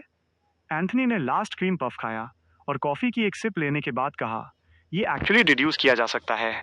मिस्टर हैंग्ड मैन ने कहा था कि हैरिसन के डेथ, डार्कनेस, डस्क और डीके से क्लोजली रिलेटेड प्लेसेस पर अपर होने की लाइक्लीहुड है, जैसे अंडरग्राउंड कैटाकॉम्स के 4th लेवल में डीप मौजूद समारिटन वुमेन स्प्रिंग। हमारे पास अभी जो इन्फॉर्मेशन है उसके बेसिस पर समारिटन वुमेन स्प्रिंग का अपीयरेंस 4 एम्पर्स के वॉर से ओरिजिनेट हुआ था, जो 4th एपोक ट्रियर से है। तो हैरिसन के पास सील ओपन करने और 4th एपोक ट्रियर में एंटर करने का एक मोटिव है जो मिरर पीपल के गोल्स के साथ अलाइन करता है। हालांकि ये अनक्लियर है कि वे कांटेक्ट में कैसे आए, लेकिन ये मत भूलो कि मिरर पीपल का उन ब्रोकर्स के साथ डीप कोऑपरेशन है। वे ब्रोकर्स भिन भिनाती मक्खियों से भी ज़्यादा एनोइंग हैं। फ्रैंका ने ईमानदारी से सांस छोड़ी। वो फिर एंथनी की तरफ मुड़ी और बोली, तुम अब जाकर अपना खुद का काम संभाल सकते हो। मैं जेना और ल्यूमियन के साथ डिस्कस करूंगी कि हैरिसन को ढूंढने के लिए इसका यूज़ कैसे किया जाए। All right, Anthony information gather करने में पहले ही अपना बेस्ट दे चुका था। एंथनी को गुड बाय कहने के बाद फ्रैंका सीधे रुए ओरोसाई वापस चली गई। ल्यूमियन के करंट रेजिडेंस को एक्सपोज नहीं करना चाहने की वजह से उसने अपने दोनों कंपेनियंस को खुद यहाँ बुलाने के लिए एक समनिंग मैसेंजर का यूज करने का प्लान बनाया। मैं पहले रैबिट चेसल को समन करूंगी। इस बार मुझे इसे क्या रिवॉर्ड देना चाहिए? मैं जेना को उसकी मनमानी नहीं करने दे सकती। मुझे फील होता है कि वो रैबिट चेसल को एक बहुत डेंजरस डायरेक्शन में ट्रेन कर रही है। फ्रैंका ने कुछ सेकंड्स के लिए सोचा, फिर अपनी गेज कॉफी टेबल की तरफ टर्न की। वहां एक बुक रखी थी। कई महीनों के डिले के बाद फॉर्स वॉल की द एडवेंचर सीरीज का 6th वॉल्यूम फाइनली बाहर आ गया था। इस वॉल्यूम का title the adventurer 6 the future था। फ्रैंका ने इसे कल ही खरीदा था और अभी तक इसे पढ़ा नहीं था। उसने सिर्फ उसके आफ्टरवर्ड को पलटा था, ये देखते हुए कि ग्रेट राइटर फॉर्सवॉल ने कहा था कि वो ओरिजिनल इस वॉल्यूम का नाम एडमिरल ऑफ स्टार्स या बायोलॉजिस्ट रखना चाहती थी, लेकिन अल्टीमेटली एक सडन इंस्पिरेशन के बेसिस पर इन आइडियाज को अबैंडन कर दिया। जल्द ही फ्रैंका ने रैबिट चेसल को समन किया। इस ठंडे कपड़ों वाले रैबिट ऑफ नॉलेज के पीछे मुक्केबाजी के ग्लव्स पहने एक डरपोक खरगोश के शेप की स्पिरिट बॉडी वॉइड में फेंटली अपर हुई। टस्क, शो ऑफ कर रहे हो, है ना? फ्रैंका मुस्कुराई और उसने रैबिट चेसल को लेटर पेपर और द एडवेंचरर 6 सौंपते हुए इंस्ट्रक्ट किया। याद से इसे पढ़ने के बाद मुझे वापस कर देना। ऐसा नहीं था कि वो ऐसी बुक शेयर नहीं कर सकती थी, लेकिन रैबिट चेसल के साथ एक give and take relationship maintain रखना एक अच्छा तालमेल बनाने में हेल्प करता। फ्यूचर में वो शायद इससे रैबिट्स ऑफ नॉलेज के दूसरे स्पेशल टैलेंट्स को इंट्रोड्यूस करने के लिए कह पाए जो मैसेंजर्स के रूप में भी सर्व कर सकें। रैबिट चेसल की आंखें चमक उठीं। Absolutely no problem. रैबिट चेसल को भेजने के बाद फ्रैंका ने पेनिटेंट बेनफिल को समन किया। इन दोनों टास्क को कंप्लीट करने के बाद वो आर्म चेयर पर लेट गई और अपने नेक्स्ट मूव्स पर विचार करने लगी। मुझे आज रात टेलीग्राम ग्रुप में 007 को नोटिफाई करने की ज़रूरत है। क्या मुझे प्रोफेसर और दूसरों से कांटेक्ट करने की ट्राई करनी चाहिए ताकि हैरिसन को मिलकर सर्च करने के लिए मिस्ट्री प्राइज की पावर को मोबिलाइज किया जा सके? सांस, अब हमने सिर्फ ये कंफर्म किया है कि हैरिसन ट्रियर में है, पर इन्वेस्टिगेट करने के लिए सब्सटेंशियल क्लूज की कमी है। हम चाहकर भी अपना पूरा जोर नहीं लगा सकते। हम हर दिन अंडरग्राउंड ट्रियर में सिर्फ ऐसे ही नहीं भटक सकते। राइट अपॉर्चुनिटी का वेट करते हुए क्या हम ऐसा कर सकते हैं? Magic mirror divination answers provide नहीं कर सकता। मुझे अभी भी इसकी जल्दी रिपोर्ट करने की जरूरत है। मिस्टर हैंगमैन और दूसरे मेजर अरकाना कार्ड होल्डर्स भी खुद हैरिसन को ढूंढ रहे हैं। फ्रैंका एब्रप्टली उठकर बैठ गई और उसने अपना बिजी काम कंटिन्यू रखा। इस प्रोसेस के दौरान उसने अपनी खुद की सिचुएशन पर भी विचार किया। अगर हम अभी भी उसे नहीं ढूंढ पाते हैं तो मैं अपनी एफ्लिक्शन पोशन का कुछ हिस्सा डाइजेस्ट करने की स्थिति में आ सकती हूँ। मिरर पर्सन निकला से डील करने के बाद मैं पहले ही थोड़ा डाइजेस्ट कर चुकी हूँ। एफ्लिक्शन पाथवे के एक्टिंग प्रिंसिपल का फर्स्ट रूल समराइज करना काफी इजी है। टारगेट को पेन देना न सिर्फ फिजिकल बल्कि मेंटल भी। सेकंड एक्टिंग प्रिंसिपल खुद से क्लोजली रिलेटेड होना चाहिए। क्या पेन एक डेमनेस का फाउंडेशन है?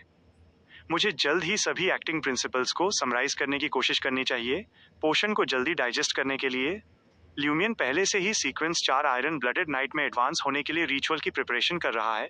मैं उसे मुझसे बहुत आगे निकलने नहीं दे सकती। जैसे ही उसने ये सोचा, फ्रैंका को फील हुआ कि खुली विंडो के पास हवा 1 सेकंड के लिए रुक गई। फिर जेना का फिगर क्विकली मटेरियलाइज हुआ। इस न्यूली एडवांस डेमनेस ऑफ प्लीजर ने मेकअप टेक्निक्स के थ्रू खुद को बदसूरत नहीं बनाया था, बल्कि अपने चार्म के डिफ्यूजन की डायरेक्शन को एडजस्ट किया था। उसने एक ब्लैक रोब पहन रखा था जो उसके अट्रैक्टिव फिगर को छुपा रहा था। उसी समय उसने अपनी स्किन को एक सिकली पेल लुक देने के लिए मेकअप का यूज किया था, जैसे उसने लंबे समय से सनलाइट न देखी हो। उसके होंठ बहुत रेड पेंटेड थे जो उसकी स्किन के साथ एक शार्प कॉन्ट्रास्ट फॉर्म कर रहे थे। इसने जेना को एक वैम्पायर जैसा ज्यादा लुक दिया, जिसका चार्म मेनली उसके फीचर्स की जटिलता और ओवरऑल ब्यूटी पर कंसंट्रेटेड था, बजाय सेक्सुअल अट्रैक्शन के। तो इसे इस तरह भी किया जा सकता है। Not bad. वैम्पायर। जेना भी ब्यूटीफुल है। फ्रैंका मुस्कुराई और उसने कुछ मोमेंट्स के लिए उसे एग्जामिन किया, जब तक कि जेना ने पूछने से पहले एक मोमेंट के लिए हेजिटेट नहीं किया। तुम्हें क्या इंपॉर्टेंट इंटेल मिली? फ्रैंका आर्म चेयर पर पीछे की तरफ झुकी, अपने पैर क्रॉस किए और हैरिसन की सिचुएशन को डिटेल में एक्सप्लेन किया। जेना जो पहले से ही सिंगल सोफा पर बैठी थी, फ्रैंका जितनी एक्साइटेड नहीं थी आफ्टर ऑल, वो उस डीप और कॉम्प्लेक्स इमोशन को एक्सपीरियंस करने के लिए बहुत कम जानती थी। उसने एक मोमेंट के लिए विचार किया और कहा, इस पॉइंट ऑफ टाइम पर हैरिसन के मिरर पीपल के साथ कोऑपरेट करने का सस्पिशन है। क्या ये भी वॉर्टेक्स का पार्ट है? ये पॉसिबल है। फ्रैंका ने हैविली सिर हिलाया और बुदबुदाई, ल्यूमियन अभी तक क्यों नहीं आया? वो बाहर गया है। जेना ने कहने से पहले पॉज लिया। प्रोबेबली। फ्रैंका सरप्राइज में ब्लट आउट कर बैठी। तुम्हें कैसे पता? जेना मुस्कुराई और आंसर दिया। उसने मुझे कल बताया था कि लुडविग को काबू में करने का उसका फर्स्ट स्टेप उसे फूड से रिलेटेड होमवर्क असाइन करना था, जिसके लिए लुडविग को खुद बाहर जाकर उसे कंप्लीट करना था। तुम्हारे अकॉर्डिंग ये ट्रियर मीट पाई के लिए एक फूड गाइड क्रिएट करने जैसा है। धीरे धीरे गैसलाइटिंग को बढ़ा रहा है, हाँ? फ्रैंका बुदबुदाई। क्या तुमने इस पर डिस्कस किया था जब तुम कल निकली थी? उसका लुडविग को फॉलो करने का प्लान है। उसे डर है कि लुडविग डिवोरिंग वर्लपूल के दूसरे बिलीवर्स के साथ कन्वर्ज हो सकता है और लुगानो सिर्फ सीक्वेंस 7 है जो उसे रोकने में अनेबल है। जेना ने पहले ल्यूमियन के कंसर्न्स को ब्रीफली एक्सप्लेन किया, फिर उसकी आंखें थोड़ी टिमटिमाई और वो बोली, ये केवल रीजंस में से एक होना चाहिए। क्या दूसरे रीजंस भी हैं? फ्रैंका ने अपने हेयर्स टक किए और हंटर के अनगिनत हिडन इंटेंशंस को समझने की ट्राई करने लगी। जेना के फेस पर एक स्माइल अपर हुई। हाँ, हालांकि उसने ये कहा नहीं, लेकिन मैं ऐसा ही सोचती हूँ। उसका हिडन पर्पज अपनी फेवरेट एक्टिविटी में एंगेज होना चाहिए, फिशिंग। फ्रैंका को समझ आ गया। डिवोरिंग वर्लपूल के दूसरे बिलीवर्स को फंसाने के लिए लुडविग का यूज करना? जेना ने सिर हिलाया और आगे जोड़ा। ओवरशियर पर्ले के स्टाइल से जज करें तो ब्रोकर्स चाहे जो भी प्लान्स बनाएं, वे मोस्ट लाइकली कोवर्ट ट्रांजैक्शंस के थ्रू डिफरेंट फोर्सेस और लोगों को गैदर करेंगे, अपने खुद के पाथवे के एडवांटेजेस को मैक्सिमाइज करते हुए। सो इस बात के अच्छे चांसेस हैं कि डिवोरिंग वर्लपूल के बिलीवर्स और दूसरे हेरेटिक्स को वॉटेक्स प्लान में लाया गया हो। अगर हम डिवोरिंग वर्लपूल के हायर लेवल बिलीवर्स को कैच कर सकते हैं तो हम वॉटेक्स मैटर की सिचुएशन को और बेहतर समझ पाएंगे और इसके की पॉइंट्स डिस्कवर कर पाएंगे। फ्रैंका ने अंदर ही अंदर सांस ली। ये ल्यूमियन का स्टाइल है। सरफेस पर वो लुडविग को ट्रेन कर रहा है, लेकिन रियलिटी में वो हेरेटिक्स को फंसा रहा है, वॉटेक्स मैटर को इन्वेस्टिगेट कर रही है। सबसे इन्फ्यूरिएटिंग चीज ये है कि उसका सरफेस गोल इंडीड बहुत रियल और इंपॉर्टेंट है। इस एक्सक्लेमेशन के बाद फ्रैंका ने जेना की तरफ देखा और एक स्माइल के साथ प्रेज किया। तुम दिन ब दिन और स्मार्ट होती जा रही हो। धत तेरे की, जब तुम अचानक मुझे इस तरह प्रेज करती हो तो मैं नहीं जानती कि इसे ग्रेसफुली एक्सेप्ट करूं या मॉडेस्ट रहूं। अगर ल्यूमियन होता तो वो डेफिनेटली कहता, तुम बमुश्किल मेरे विचारों की ट्रेन को पकड़ पाई हो। जेना के सेंटेंस के लेटर हाफ ने ल्यूमियन की टोन को इमिटेट किया था। फ्रैंका ने एक मोमेंट के लिए विचार किया। उसके होंठ धीरे धीरे एक स्माइल में कर्ल हुए। फिशिंग इंडीड एक अच्छा मेथड है। हम हैरिसन को ढूंढने के लिए भी सेम अप्रोच यूज कर सकते हैं। हैरिसन को डेथ की गहरी समझ और बहुत सिनिस्टर एप्लीकेशन है, और वो डेथ, डार्कनेस, डस्क और ऐसी दूसरी पावर्स से क्लोजली रिलेटेड सिनेरियोज भी ढूंढ रहा है। क्या इसका मतलब ये है कि उसे इन पाथवेज के बियॉन्डर्स द्वारा कन्वर्ज किया जा सकता है? ये हाई रैंकिंग इंडिविजुअल से कन्वर्जेंस हो सकता है, और इसमें कुछ स्पेशल कन्वर्जेंस भी शामिल होने चाहिए, जैसे ल्यूमियन पर अंडरवर्ल्ड दाविस्ट की सील या समैरिटन वुमेन स्प्रिंग रूम। अमांदिना की पावर डायरेक्टली अंडरवर्ल्ड दाविस्ट से आती है, और अंडरवर्ल्ड दाविस्ट के पास डेथ, डार्कनेस और डस्ट की पावर साइमल्टेनियसली लगती हैं। अमांदिना शायद हैरिसन पर भी कन्वर्ज होने में एबल हो सके। इस पॉइंट पर फ्रैंका की आंखें एक्सेप्शनली ब्राइट हो गईं। मैं ऊपर दिए गए सभी ऑप्शंस चूज करती हूँ। एक बार ल्यूमियन की कंडीशन स्टेबलाइज हो जाए, हम उसे अमांदिना को समैरिटन वुमेन स्प्रिंग ले जाने के लिए कहेंगे ताकि वो अंडरवर्ल्ड दाविस्ट से मिल सके। हम पास में ही एम्बुश करेंगे ये देखने के लिए कि क्या हैरिसन कन्वर्ज होगा। ... क्वार्टियर डी ला रिपब्लिक, रूए रिचालियू। स्ट्रीट के साइड में शैडोज में खड़े होकर ल्यूमियन ने अपनी नाक मली, ये फील करते हुए कि जैसे एक एरोमेटिक सेंट अभी भी बची हुई थी। जब से वो एक एसेटिक बना था, उसके द्वारा एक्यूमुलेट किए गए इमोशंस और डिजायर्स फाइनली लास्ट नाइट के इवेंट्स के थ्रू एक लार्ज एक्सटेंट तक रिलीज हो गए थे, जिससे उसकी कंडीशन काफी अच्छी हो गई थी। लेकिन उसका मूड बहुत हैवी था, जो टूटने और गिल्टी फील करने, साथ ही दूसरों की फीलिंग्स के प्रति कंसर्न दोनों से स्टेम हो रहा था। ट्रू प्लीजर इंडीड किसी को भी इंडल्ज करने पर मजबूर कर देता है, बस चाहता है, लेकिन ये सच में पेन लेकर आता है। धत तेरे की, मैं वापस जाऊंगा और इन इमोशंस को वेंट करने के लिए जेना का जमकर मजाक उड़ाऊंगा। ल्यूमियन ने धीरे से सांस छोड़ी, अपनी गेज लुडविग की तरफ टर्न करते हुए, जो वहां से ज्यादा दूर नहीं एक रेड फिश हॉट बीफ पाई का स्वाद ले रहा था। लुडविग ने अपने हाथ में लिया हुआ रेड फिश हॉट बीफ पाई खाना फिनिश कर दिया था। वो स्ट्रीट के एक बेंच के सामने उकड़ू बैठ गया। उसने अपने रेड हार्ट बुक बैग से एक पेन और एक नोटबुक निकाली और पूरे फोकस और सीरियसनेस के साथ अपने पोस्ट मील इंप्रेशंस लिखने लगा। शैडोज में छुपकर देखते हुए ल्यूमियन ने अपने होंठ भींचे। तुम कहते हो कि तुम डरे हुए हो, लेकिन तुम्हारी body instinctively church of knowledge में फॉर्म हुई हैबिट्स को रिपीट करती है। अगर वहां इतने सारे एग्जाम्स और स्टडीज ना होते तो तुम शायद God of knowledge and wisdom के क्वालिफाइड बिलीवर बन गए होते। लुडविग का मजाक उड़ाते हुए ल्यूमियन ने आसपास के सिटीजन्स को सर्वे किया। उसकी गेज स्ट्रीट के पार वाले कैफे में शांति से बुक पढ़ रहे एक यंग मैन से गुजरी। फिर चौराहे पर खड़े होकर बिना क्रॉस किए राहगीरों और कैरेजेस को ऑब्जर्व कर रहे एक मिडिल एज्ड स्कॉलर पर गई और फाइनली एक पेंटर पर जाकर टिक गई जिसने एक इंटिस पैरासोल ट्री के नीचे अपना ईजल सेट कर रखा था और ब्लैंकली स्ट्रीट के सीन को पेंट कर रहा था। ल्यूमियन शैडोज से बाहर आया, कुछ स्टेप्स वॉक किया और पेंटर के पीछे जाकर खड़ा हो गया। पिछले राहगीरों की तरह उसके काम को घूरने लगा। पेंटिंग ऑर्डिनरी थी और उसने कोई सुपरनैचुरल पावर्स डिटेक्ट नहीं की। ल्यूमियन अंदर ही अंदर सांस छोड़ते हुए वॉक करता रहा। अभी के लिए ये एक नॉर्मल पेंटर लगता है, बस उसकी मेंटल स्टेट थोड़ी अजीब है। क्या ट्रियर के पेंटर्स ऐसे ही होते हैं? समटाइम्स वे एक्चुअल हेरेटिक्स से ज़्यादा हेरेटिक्स जैसे लगते हैं। सांस ट्रियर में बिहेवियरल एबनॉर्मेलिटीज के बेसिस पर हेरेटिक्स को आइडेंटिफाई करना बहुत डिफिकल्ट है। जैसा कि फ्रैंका कहती है, कई सिटीजन्स की मेंटल स्टेट काफ़ी ब्यूटीफुल है। इस मैटर में फोर्थ एपोक ट्रियर और ओवरऑल सील आधे रिस्पॉन्सिबल हैं और वे खुद बाकी के आधे के लिए रिस्पॉन्सिबल हैं। जब ल्यूमियन ये सोच ही रहा था, उसने एक कम्प्लीटली नेकेड आदमी को अपनी तरफ वॉक करते हुए देखा जिसके शरीर पर कपड़े का एकमात्र टुकड़ा एक ब्लैक टॉप हैट थी जो उसके लोअर एब्डोमेन के सामने रखी हुई थी। ये आदमी अपना सिर ऊंचा करके वॉक कर रहा था, प्राउडली चारों तरफ देख रहा था, अपने करंट अपीयरेंस से बिल्कुल भी एम्बैरेस नहीं था, जैसे उसने कोई बहुत प्राइड के काबिल काम किया हो। ल्यूमियन को 7 या 8 मीटर्स पार करने के बाद अचानक उसकी पाम झुलस गई।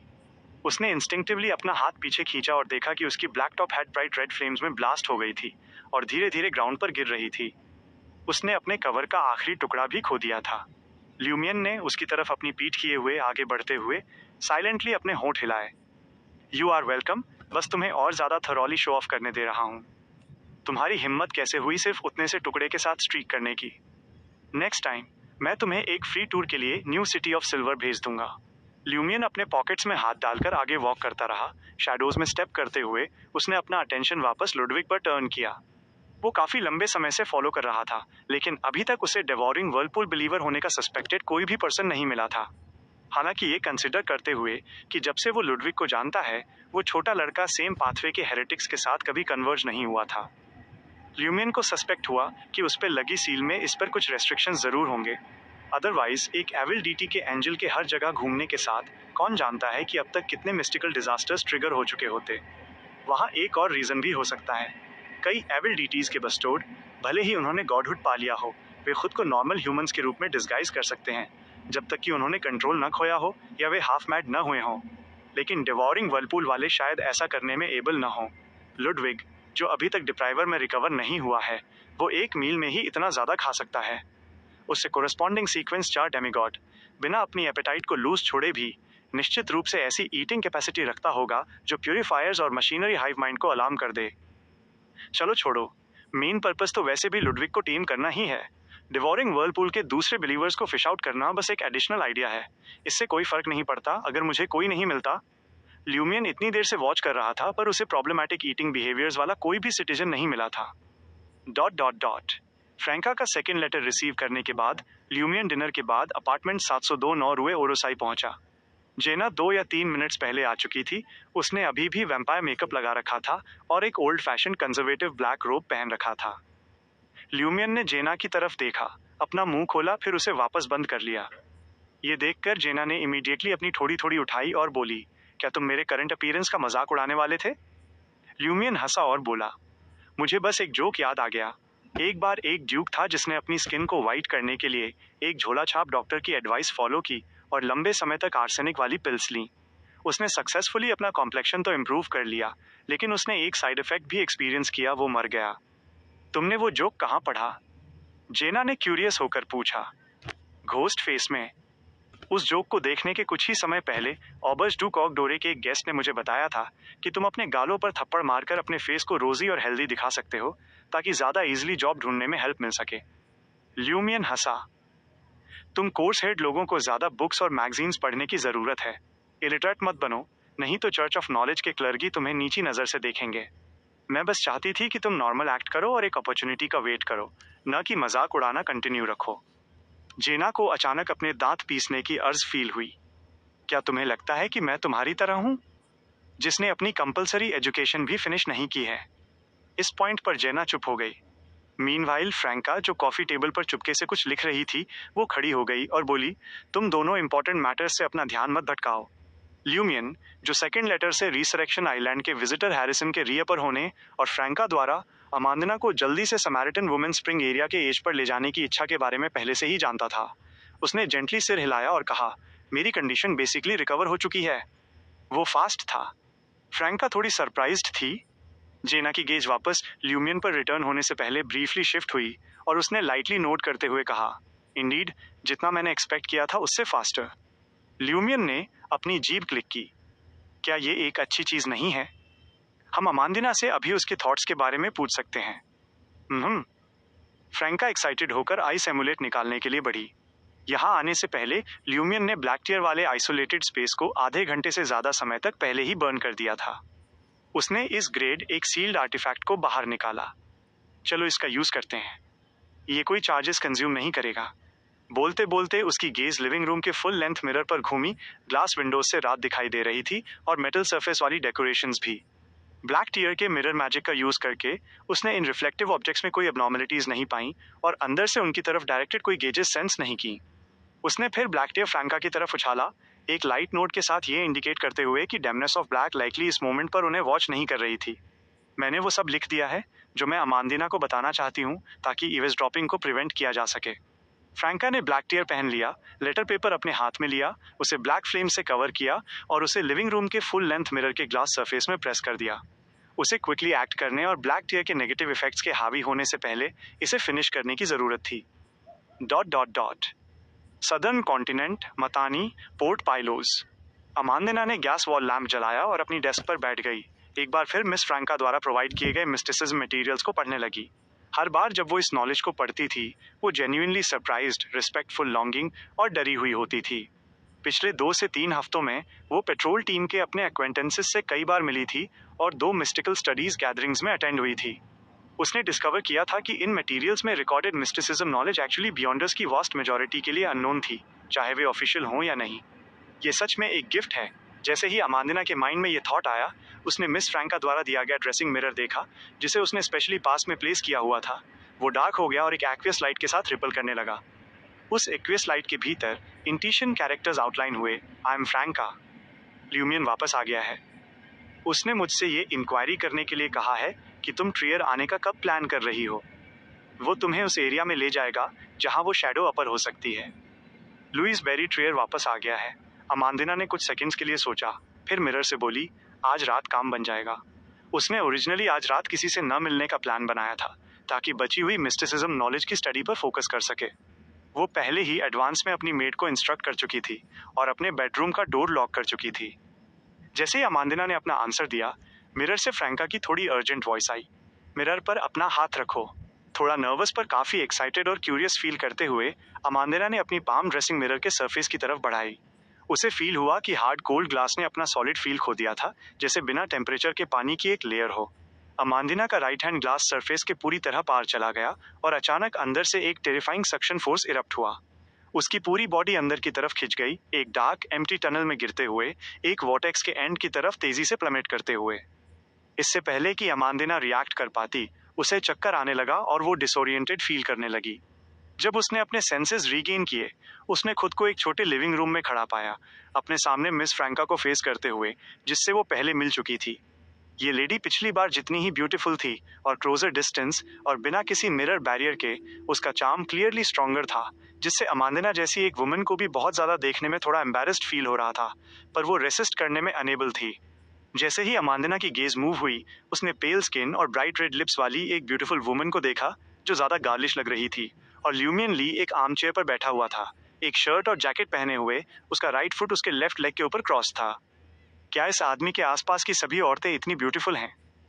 ऐसा लगता है वो भी थोड़ा और हैंडसम हो गया है। अमांदिना को अचानक अपने खुद के अपीयरेंस को लेकर थोड़ा इनसिक्योर फील हुआ। उसने फिर चारों तरफ देखा, इस अनफैमिलियर प्लेस को एग्जामिन करते हुए। मीनवाइल फ्रैंका ने जल्दी से ब्लैक टियर रिमूव किया और उसे वापस ल्यूमियन की तरफ उछाल दिया। कितना अमेजिंग है। अमांदिना फाइनली अपने सेंसेस में आई और चमकती आंखों से पूछी, क्या मैं मिरर के थ्रू यहाँ आई हूँ? क्या ये ट्रियर है? ल्यूमियन ने ब्लैक टियर को वापस ट्रैवलर्स बैग के उस सेपरेट स्पेस में टक कर दिया और मुस्कुराया, जैसे उसने करेक्ट किया हो, ये मिरर वर्ल्ड के थ्रू था। Mirror world? अमांदिना ने इस टर्म पर विचार किया। देन क्या मेरे पास भी आपकी तरह मिरर वर्ल्ड के थ्रू डिफरेंट प्लेसेस पर ट्रैवल करने का कोई तरीका है? ल्यूमियन ने ताना मारा। क्या तुम नहीं जानती कि नॉन एडजेसेंट पाथवेज आपस में इंटरचेंज नहीं किए जा सकते? क्या तुम मिस्टिकल आइटम्स के एक्सिस्टेंस के बारे में नहीं जानती? बोलते हुए ल्यूमियन खड़ा हो गया और डोर की तरफ वॉक करने लगा। हम अभी निकल रहे हैं। क्या वे नहीं आ रही हैं? अमांदिना ने फ्रैंका और जेना की तरफ पॉइंट किया। उसे अभी तक प्लेजेंट्रीज एक्सचेंज करने का मौका भी नहीं मिला था। कोई जरूरत नहीं है। ल्यूमियन ने फ्रंट डोर ओपन कर दिया। एक 4 सीटर कैरेज के अंदर अमांदिना ल्यूमियन के सामने बैठी थी, एक्साइटेड होकर रोड के किनारे लगे इंटेस पैरासोल ट्रीज, अभी भी brightly lit shops, magnificent arcaded streets, कछुओं को टहलाते जेंटलमैन और लेडीज और कुछ सिटीजन्स को अजीब कपड़ों में बाहर देख रही थी। उसने ईमानदारी से प्रेस किया, ट्रियर सच में अपनी रेप्यूटेशन पर खरा उतरता है। ये मेरे इमेजिनेशन से भी ज्यादा वंडरफुल है। मुझे होप है कि तुम यहाँ कुछ समय रहने के बाद ये असेसमेंट वापस नहीं लोगी। ल्यूमियन एक सरकास्टिक रिमार्क करना चाहता था, लेकिन ट्रियर के बारे में मजाक उड़ाने लायक इतनी सारी चीजें थीं कि उसे उस मोमेंट पर सबसे रिप्रेजेंटेटिव चीज नहीं मिल सकी, इसलिए वो अमांदिना को केवल इसी तरह रिस्पॉन्ड कर सका। अमांदिना ने कैरेज की विंडो से अपनी गेज हटाई और थोड़े रिग्रेट के साथ बोली, ये एक पिटी है कि मुझे सुबह होते ही पोर्ट पाइलोस वापस जाना होगा। उसने ग्रामर स्कूल से ग्रेजुएट होने के बाद ट्रियर की कुछ यूनिवर्सिटीज में एंट्रेंस एग्जाम्स के लिए अप्लाई करने का प्लान बनाया था। अमांदिना ने फ्रंट में कोचमैन की सीट की तरफ देखा और ल्यूमियन से पूछने के लिए अपनी वॉइस लो की, क्यों ना हम बस डायरेक्टली वहां टेलीपोर्ट हो जाएं? ल्यूमियन आराम से मुस्कुराया, तुम एक गेस्ट हो। ऑफ कोर्स, मुझे तुम्हें ट्रियर के आसपास दिखाना चाहिए। अमांदिना ने एक मोमेंट के लिए ल्यूमियन को स्क्रूटिनाइज किया। मुझे फील हो रहा है जैसे आप मुझे डिसीव कर रहे हैं। तुम्हारी फीलिंग गलत नहीं है। ल्यूमियन बिना कुछ छुपाए हंसा। धीरे धीरे जाने से लॉ ऑफ बियॉन्डर कैरेक्टरिस्टिक्स कन्वर्जेंस को अपना इफेक्ट दिखाने का मौका मिलता है। अगर वो अमांदिना के साथ अंडरग्राउंड कैटाकॉम्स के एंट्रेंस पर टेलीपोर्ट हो जाता और जो करना था उसे कंप्लीट करने के लिए फास्टेस्ट स्पीड से समैरिटन वुमेन स्प्रिंग की तरफ भागता, तो रिसरेक्शन आइलैंड का विजिटर हैरिसन शायद टाइम पे रिएक्ट नहीं कर पाता, लॉ ऑफ कन्वर्जेंस से अफेक्टेड नहीं हो पाता और रात में फिर से समैरिटन वुमेन स्प्रिंग में चुपके से घुसने का डिसीजन नहीं ले पाता। सब कुछ एक्सपेक्टेड गोल अचीव किए बिना ही एंड हो जाता। उसे law of beyond characteristics convergence के इफेक्ट में आने के लिए इनफ टाइम छोड़ना था। Sometimes slow and steady wins the race. क्या आप किस चीज के साथ कन्वर्ज करने की ट्राई कर रहे हैं? अमांदिना ड्रीम फेस्टिवल के दौरान ल्यूमियन के परफॉर्मेंस की विटनेस होने के नाते अचानक नर्वस हो गई। एक टारगेट जिसे मैं करंटली ट्रैक कर रहा हूँ। ल्यूमियन कैरेज की वॉल से पीछे की तरफ झुका और एक स्माइल के साथ आंसर दिया, चिंता मत करो, तुम्हारी सेफ्टी एब्सोल्युटली गारंटेड है। ये सुनकर अमांदिना ने शांति से रिलीफ की सांस ली। लुइस बेरी इंडीड एक ट्रस्टवर्दी पर्सन था। उसने अपने किए गए सभी प्रॉमिसेस को फुलफिल किया था। वो जो नहीं जानती थी वो ये था कि अगर फ्रैंका या जेना यहाँ होती तो वे निश्चित रूप से बदले में पूछती, क्या केवल सेफ्टी गारंटेड है? क्या इस प्रोसेस के दौरान माइंड और स्पिरिट पर कोई इंजरी, टॉर्चर या इम्पैक्ट्स नहीं होंगे?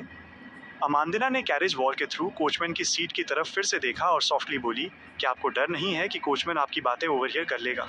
आप अभी अपनी वॉइस बिल्कुल भी लो नहीं कर रहे थे। ल्यूमियन धीरे से हंसा, वो हमें नहीं सुन सकता। अमांदिना एक मोमेंट के लिए स्टन रह गई, अपने मिस्टिसिज्म नॉलेज से समझने की ट्राई करते हुए। क्या आपने जल्दी से स्पिरिचुअलिटी की एक वॉल क्रिएट कर दी? तुम इसे उस तरह सोच सकती हो। ल्यूमियन अमांदिना को ये एक्सप्लेन करने की जहमत नहीं उठाना चाहता था कि बॉटल ऑफ फिक्शन क्या होती है। अमांदिना रिलैक्स्ड हुई और एक स्माइल के साथ पूछी, क्या अभी वे 2 लेडीज आपकी लवर्स थीं? ल्यूमियन ने एक डेरिसिव स्नॉट निकाला। क्या तुम्हें ये सवाल उनके सामने नहीं पूछना चाहिए था? वो बहुत एम्बैरेसिंग होता। वे डेफिनेटली एंग्री हो जाती। अमांदिना की इमोशनल इंटेलिजेंस काफ़ी अच्छी थी। और मैं एंग्री नहीं होऊंगा? ल्यूमियन ने अम्यूज्ड होकर पूछा। अमांदिना खिलखिलाकर हंसी। आप ऐसे पर्सन नहीं लगते जो इस जैसी चीज पर एंग्री हो जाएं। उसने अचानक विंडो के बाहर पॉइंट किया। क्या वो ट्रियर नॉर्मल यूनिवर्सिटी है? सब्जेक्ट चेंज करने की तुम्हारी टेक्निक काफी क्लमसी है। ल्यूमियन ने बिना किसी मर्सी के अमांदिना का मजाक उड़ाया और इस तरह वो 4 सीटर रेंटल कैरेज एक नॉर्मल स्पीड से प्लेस डू पुर्गातवार पहुंची। जैसे ही ल्यूमियन स्टेयर्स से नीचे उतरा, उसने एक वाइट कैंडल निकाली और उसे अमांदिना की तरफ उछाल दिया, उसे अंडरग्राउंड कैटाकॉम्स के अंदर के वेरियस टैबूज के बारे में बताते हुए। अमांदिना ने बहुत केयरफुली सुना और स्पिरिचुअलिटी से रगड़कर कैंडल्स में से एक को जला लिया। मैंने इनमें से कुछ को मैगजीन्स में देखा है, लेकिन कभी इतना डिटेल्ड नहीं जितना आपने मुझे आज बताया है। क्या इन टैबूज को सच में फॉलो करना पड़ता है? क्या होगा अगर इन्हें फॉलो न किया जाए? फॉर एग्जाम्पल, क्या होता अगर मैं कैंडल न जलाती? जैसे ही वे बोल रहे थे, वे दोनों पहले से ही उस जाइंट स्टोन आर्कवे के पास पहुंच चुके थे जिस पर वार्निंग लिखी थी, stop, the death empire lies ahead. Door के पीछे खड़े कैटाकॉम्स एडमिनिस्ट्रेटर ने, जिसके बाल सफेद हो रहे थे और जिसने एक ब्लू वेस्ट और येलो ट्राउजर्स पहन रखे थे, ल्यूमियन की तरफ देखा, लेकिन उन दोनों को रात में अंडरग्राउंड कैटाकॉम्स में एंटर करने से नहीं रोका। ल्यूमियन ने सीधे सामने देखा, पाथ के दोनों साइड्स पर लगे स्केलेटन्स के ढेरों के बीच आगे बढ़ते हुए, और एक काम टोन में बोला, उस केस में तुम इस वर्ल्ड से वैनिश हो जाओगी। तुम्हारे पेरेंट्स भूल जाएंगे कि उनकी ऐसी कोई बेटी थी, तुम्हारा फॉर्मर फियांसे भूल जाएगा कि उसकी कभी ऐसी कोई फियांसे थी, तुम्हारे फ्रेंड्स तुम्हें भूल जाएंगे, तुम्हारे सर्वेंट्स तुम्हें भूल जाएंगे, और शायद केवल मैं तुम्हें याद रखूंगा। हालांकि अमांदिना सीक्वेंस 7 के इक्विवेलेंट एक बियॉन्डर थी, और उसने ड्रीम फेस्टिवल के दौरान हुए कुछ ट्रेजेडीज को विटनेस किया था, और उसका फॉर्मर फियांसे मरे हुए लोगों को समन करने में पार्टिकुलरली स्किल्ड था।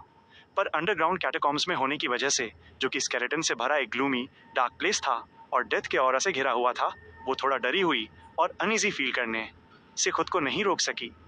ये ल्यूमियन के एक्सप्लेनेशन के साथ कंबाइन होकर उसकी गर्दन के पीछे के बालों को खड़ा कर गया, और उसने व्हाइट कैंडल को और ज्यादा टाइटली ग्रिप कर लिया। फर्स्ट टाइम जब मैं अंडरग्राउंड कैटाकॉम्स में एंटर हुआ था, मुझे लगा था कि ये हॉरर स्टोरी सुनाने के लिए सच में एक परफेक्ट प्लेस है।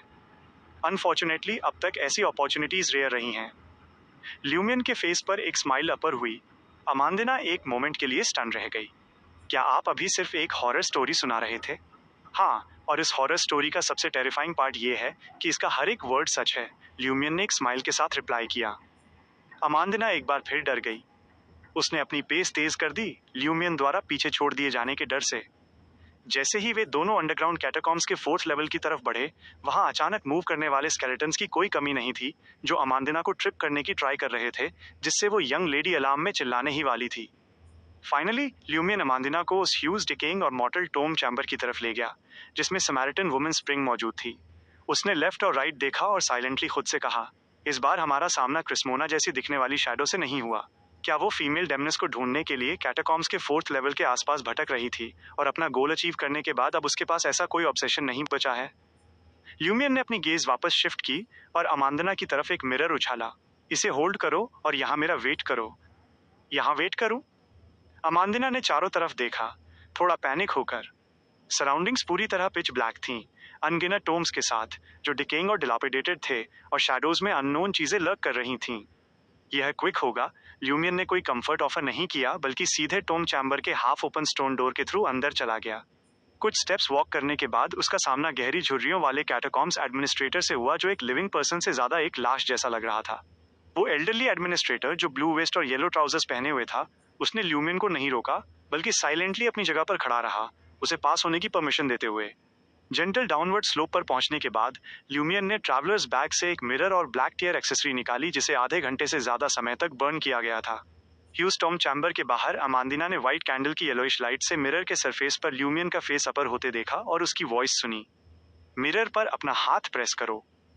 एक्सपीरियंस के साथ अमांदिना ने व्हाइट कैंडल होल्ड किए हुए अपने हाथ को जल्दी से मिरर सरफेस पर प्रेस कर दिया। अगेन वो फैमिलियर कोल्ड वाटर फ्लो से गुजरी। उसने फैमिलियर टेरिफाइंग सक्शन फोर्स और वेटलेस फॉलिंग सेंसेशन एक्सपीरियंस की, और जल्द ही खुद को ल्यूमियन के साइड में अपर होते पाया। ल्यूमियन ने ब्लैक टियर और मिरर को वापस रख दिया, स्लोप की गहराइयों की तरफ पॉइंट करते हुए। ये वहां नीचे है। Dot dot dot. दो एंशिएंट टोम चैम्बर्स के बीच के गैप में समैरिटन वुमेन स्प्रिंग वाले ह्यूज टोम चैम्बर से 20 से 30 मीटर दूर फ्रैंका एक व्हाइट कैंडल होल्ड किए हुए केयरफुली बाहर झांक रही थी और टारगेट लोकेशन की तरफ देख रही थी। वो फिर पीछे हटी और जेना से बुदबुदाई, ये कैंडल सच में बहुत एनोइंग है।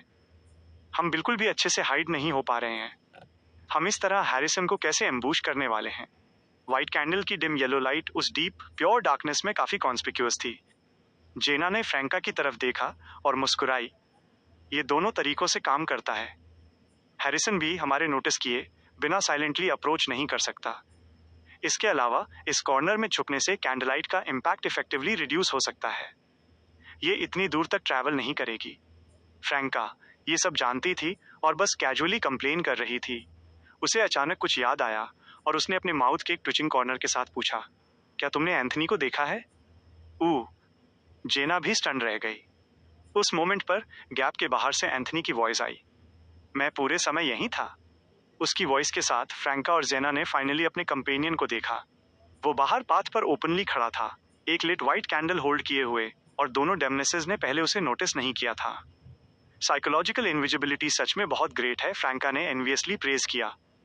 साइकोलॉजिकल इनविजिबिलिटी दूसरी इनविजिबिलिटी एबिलिटीज से एक कंप्लीटली डिफरेंट प्रिंसिपल पर काम करती थी। इसमें मेनली खुद को आसपास के लोगों के साइकोलॉजिकल ब्लाइंड स्पॉट्स और कॉग्निटिव डेड एंगल्स में प्लेस करना इन्वॉल्व था, जिससे वे यहाँ की सिचुएशन को इग्नोर कर दें। इसलिए चाहे एंथनी ने एक लिट कैंडल होल्ड की हो या नहीं, इससे उसकी इनविजिबल होने की एबिलिटी पर कोई इफेक्ट नहीं पड़ता था। एंथनी ने सिंपली रिप्लाई किया, कैंडलाइट यहाँ एक पावरफुल अटेंशन ड्रॉइंग एलिमेंट है। ये मेरी साइकोलॉजिकल इनविजिबिलिटी की इफेक्टिवनेस को भी रिड्यूस करती है। इसे मेंटेन रखने के लिए मुझे बहुत फोकस्ड होना पड़ता है। फ्रैंका और जेना ने बात करना बंद कर दिया और टॉम चैम्बर्स के बीच के गैप में हाइड हो गईं, अपने आसपास की आवाज़ों को सुनते हुए। Dot dot dot faintly contracting और expanding thin greyish white fog के सामने। यूमियन ने एक बार फिर अपने खुद के स्टेट को एग्जामिन किया। उसके हार्ट के भीतर से निकलने वाली वो कोल्ड उसकी बॉडी को ऑक्यूपाई कर रही थी, जिससे उसके मोस्ट ऑफ इमोशंस और डिजायर्स विदर हो रहे थे। लेकिन कॉन्ट्रैक्ट के नेगेटिव इफेक्ट से रिजल्ट होने वाली मैलिस और इरिटेबिलिटी अभी भी एग्जिस्ट कर रही थी और स्ट्रॉन्गर हो रही थी। वो अभी एक बहुत अच्छे स्टेट में था। उसने एसेटिक की एबिलिटीज पर बहुत ज्यादा रिलायंस किए बिना इसे एंड्योर किया था। अमांदिना का एक सिमिलर रिएक्शन था। उस फ्रीज की वजह से उसके फेस का एक साइड डेथली पेल हो रहा था, जबकि वो अपने एक अनफैमिलियर वर्जन को इमर्ज होने से प्रिवेंट करने के लिए अपने दांत पीस रही थी। ल्यूमियन ने उसकी आर्म ग्रैब की और व्हाइट कैंडल होल्ड किए हुए अपनी लेफ्ट पाम को उस ग्रेश व्हाइट फॉग की तरफ बढ़ाया। जैसे ही उसकी चेस्ट गर्म हुई, वे दोनों सक्सेसफुली मिस्ट के अंदर वॉक कर गए। सब कुछ और भी ज्यादा साइलेंट हो गया।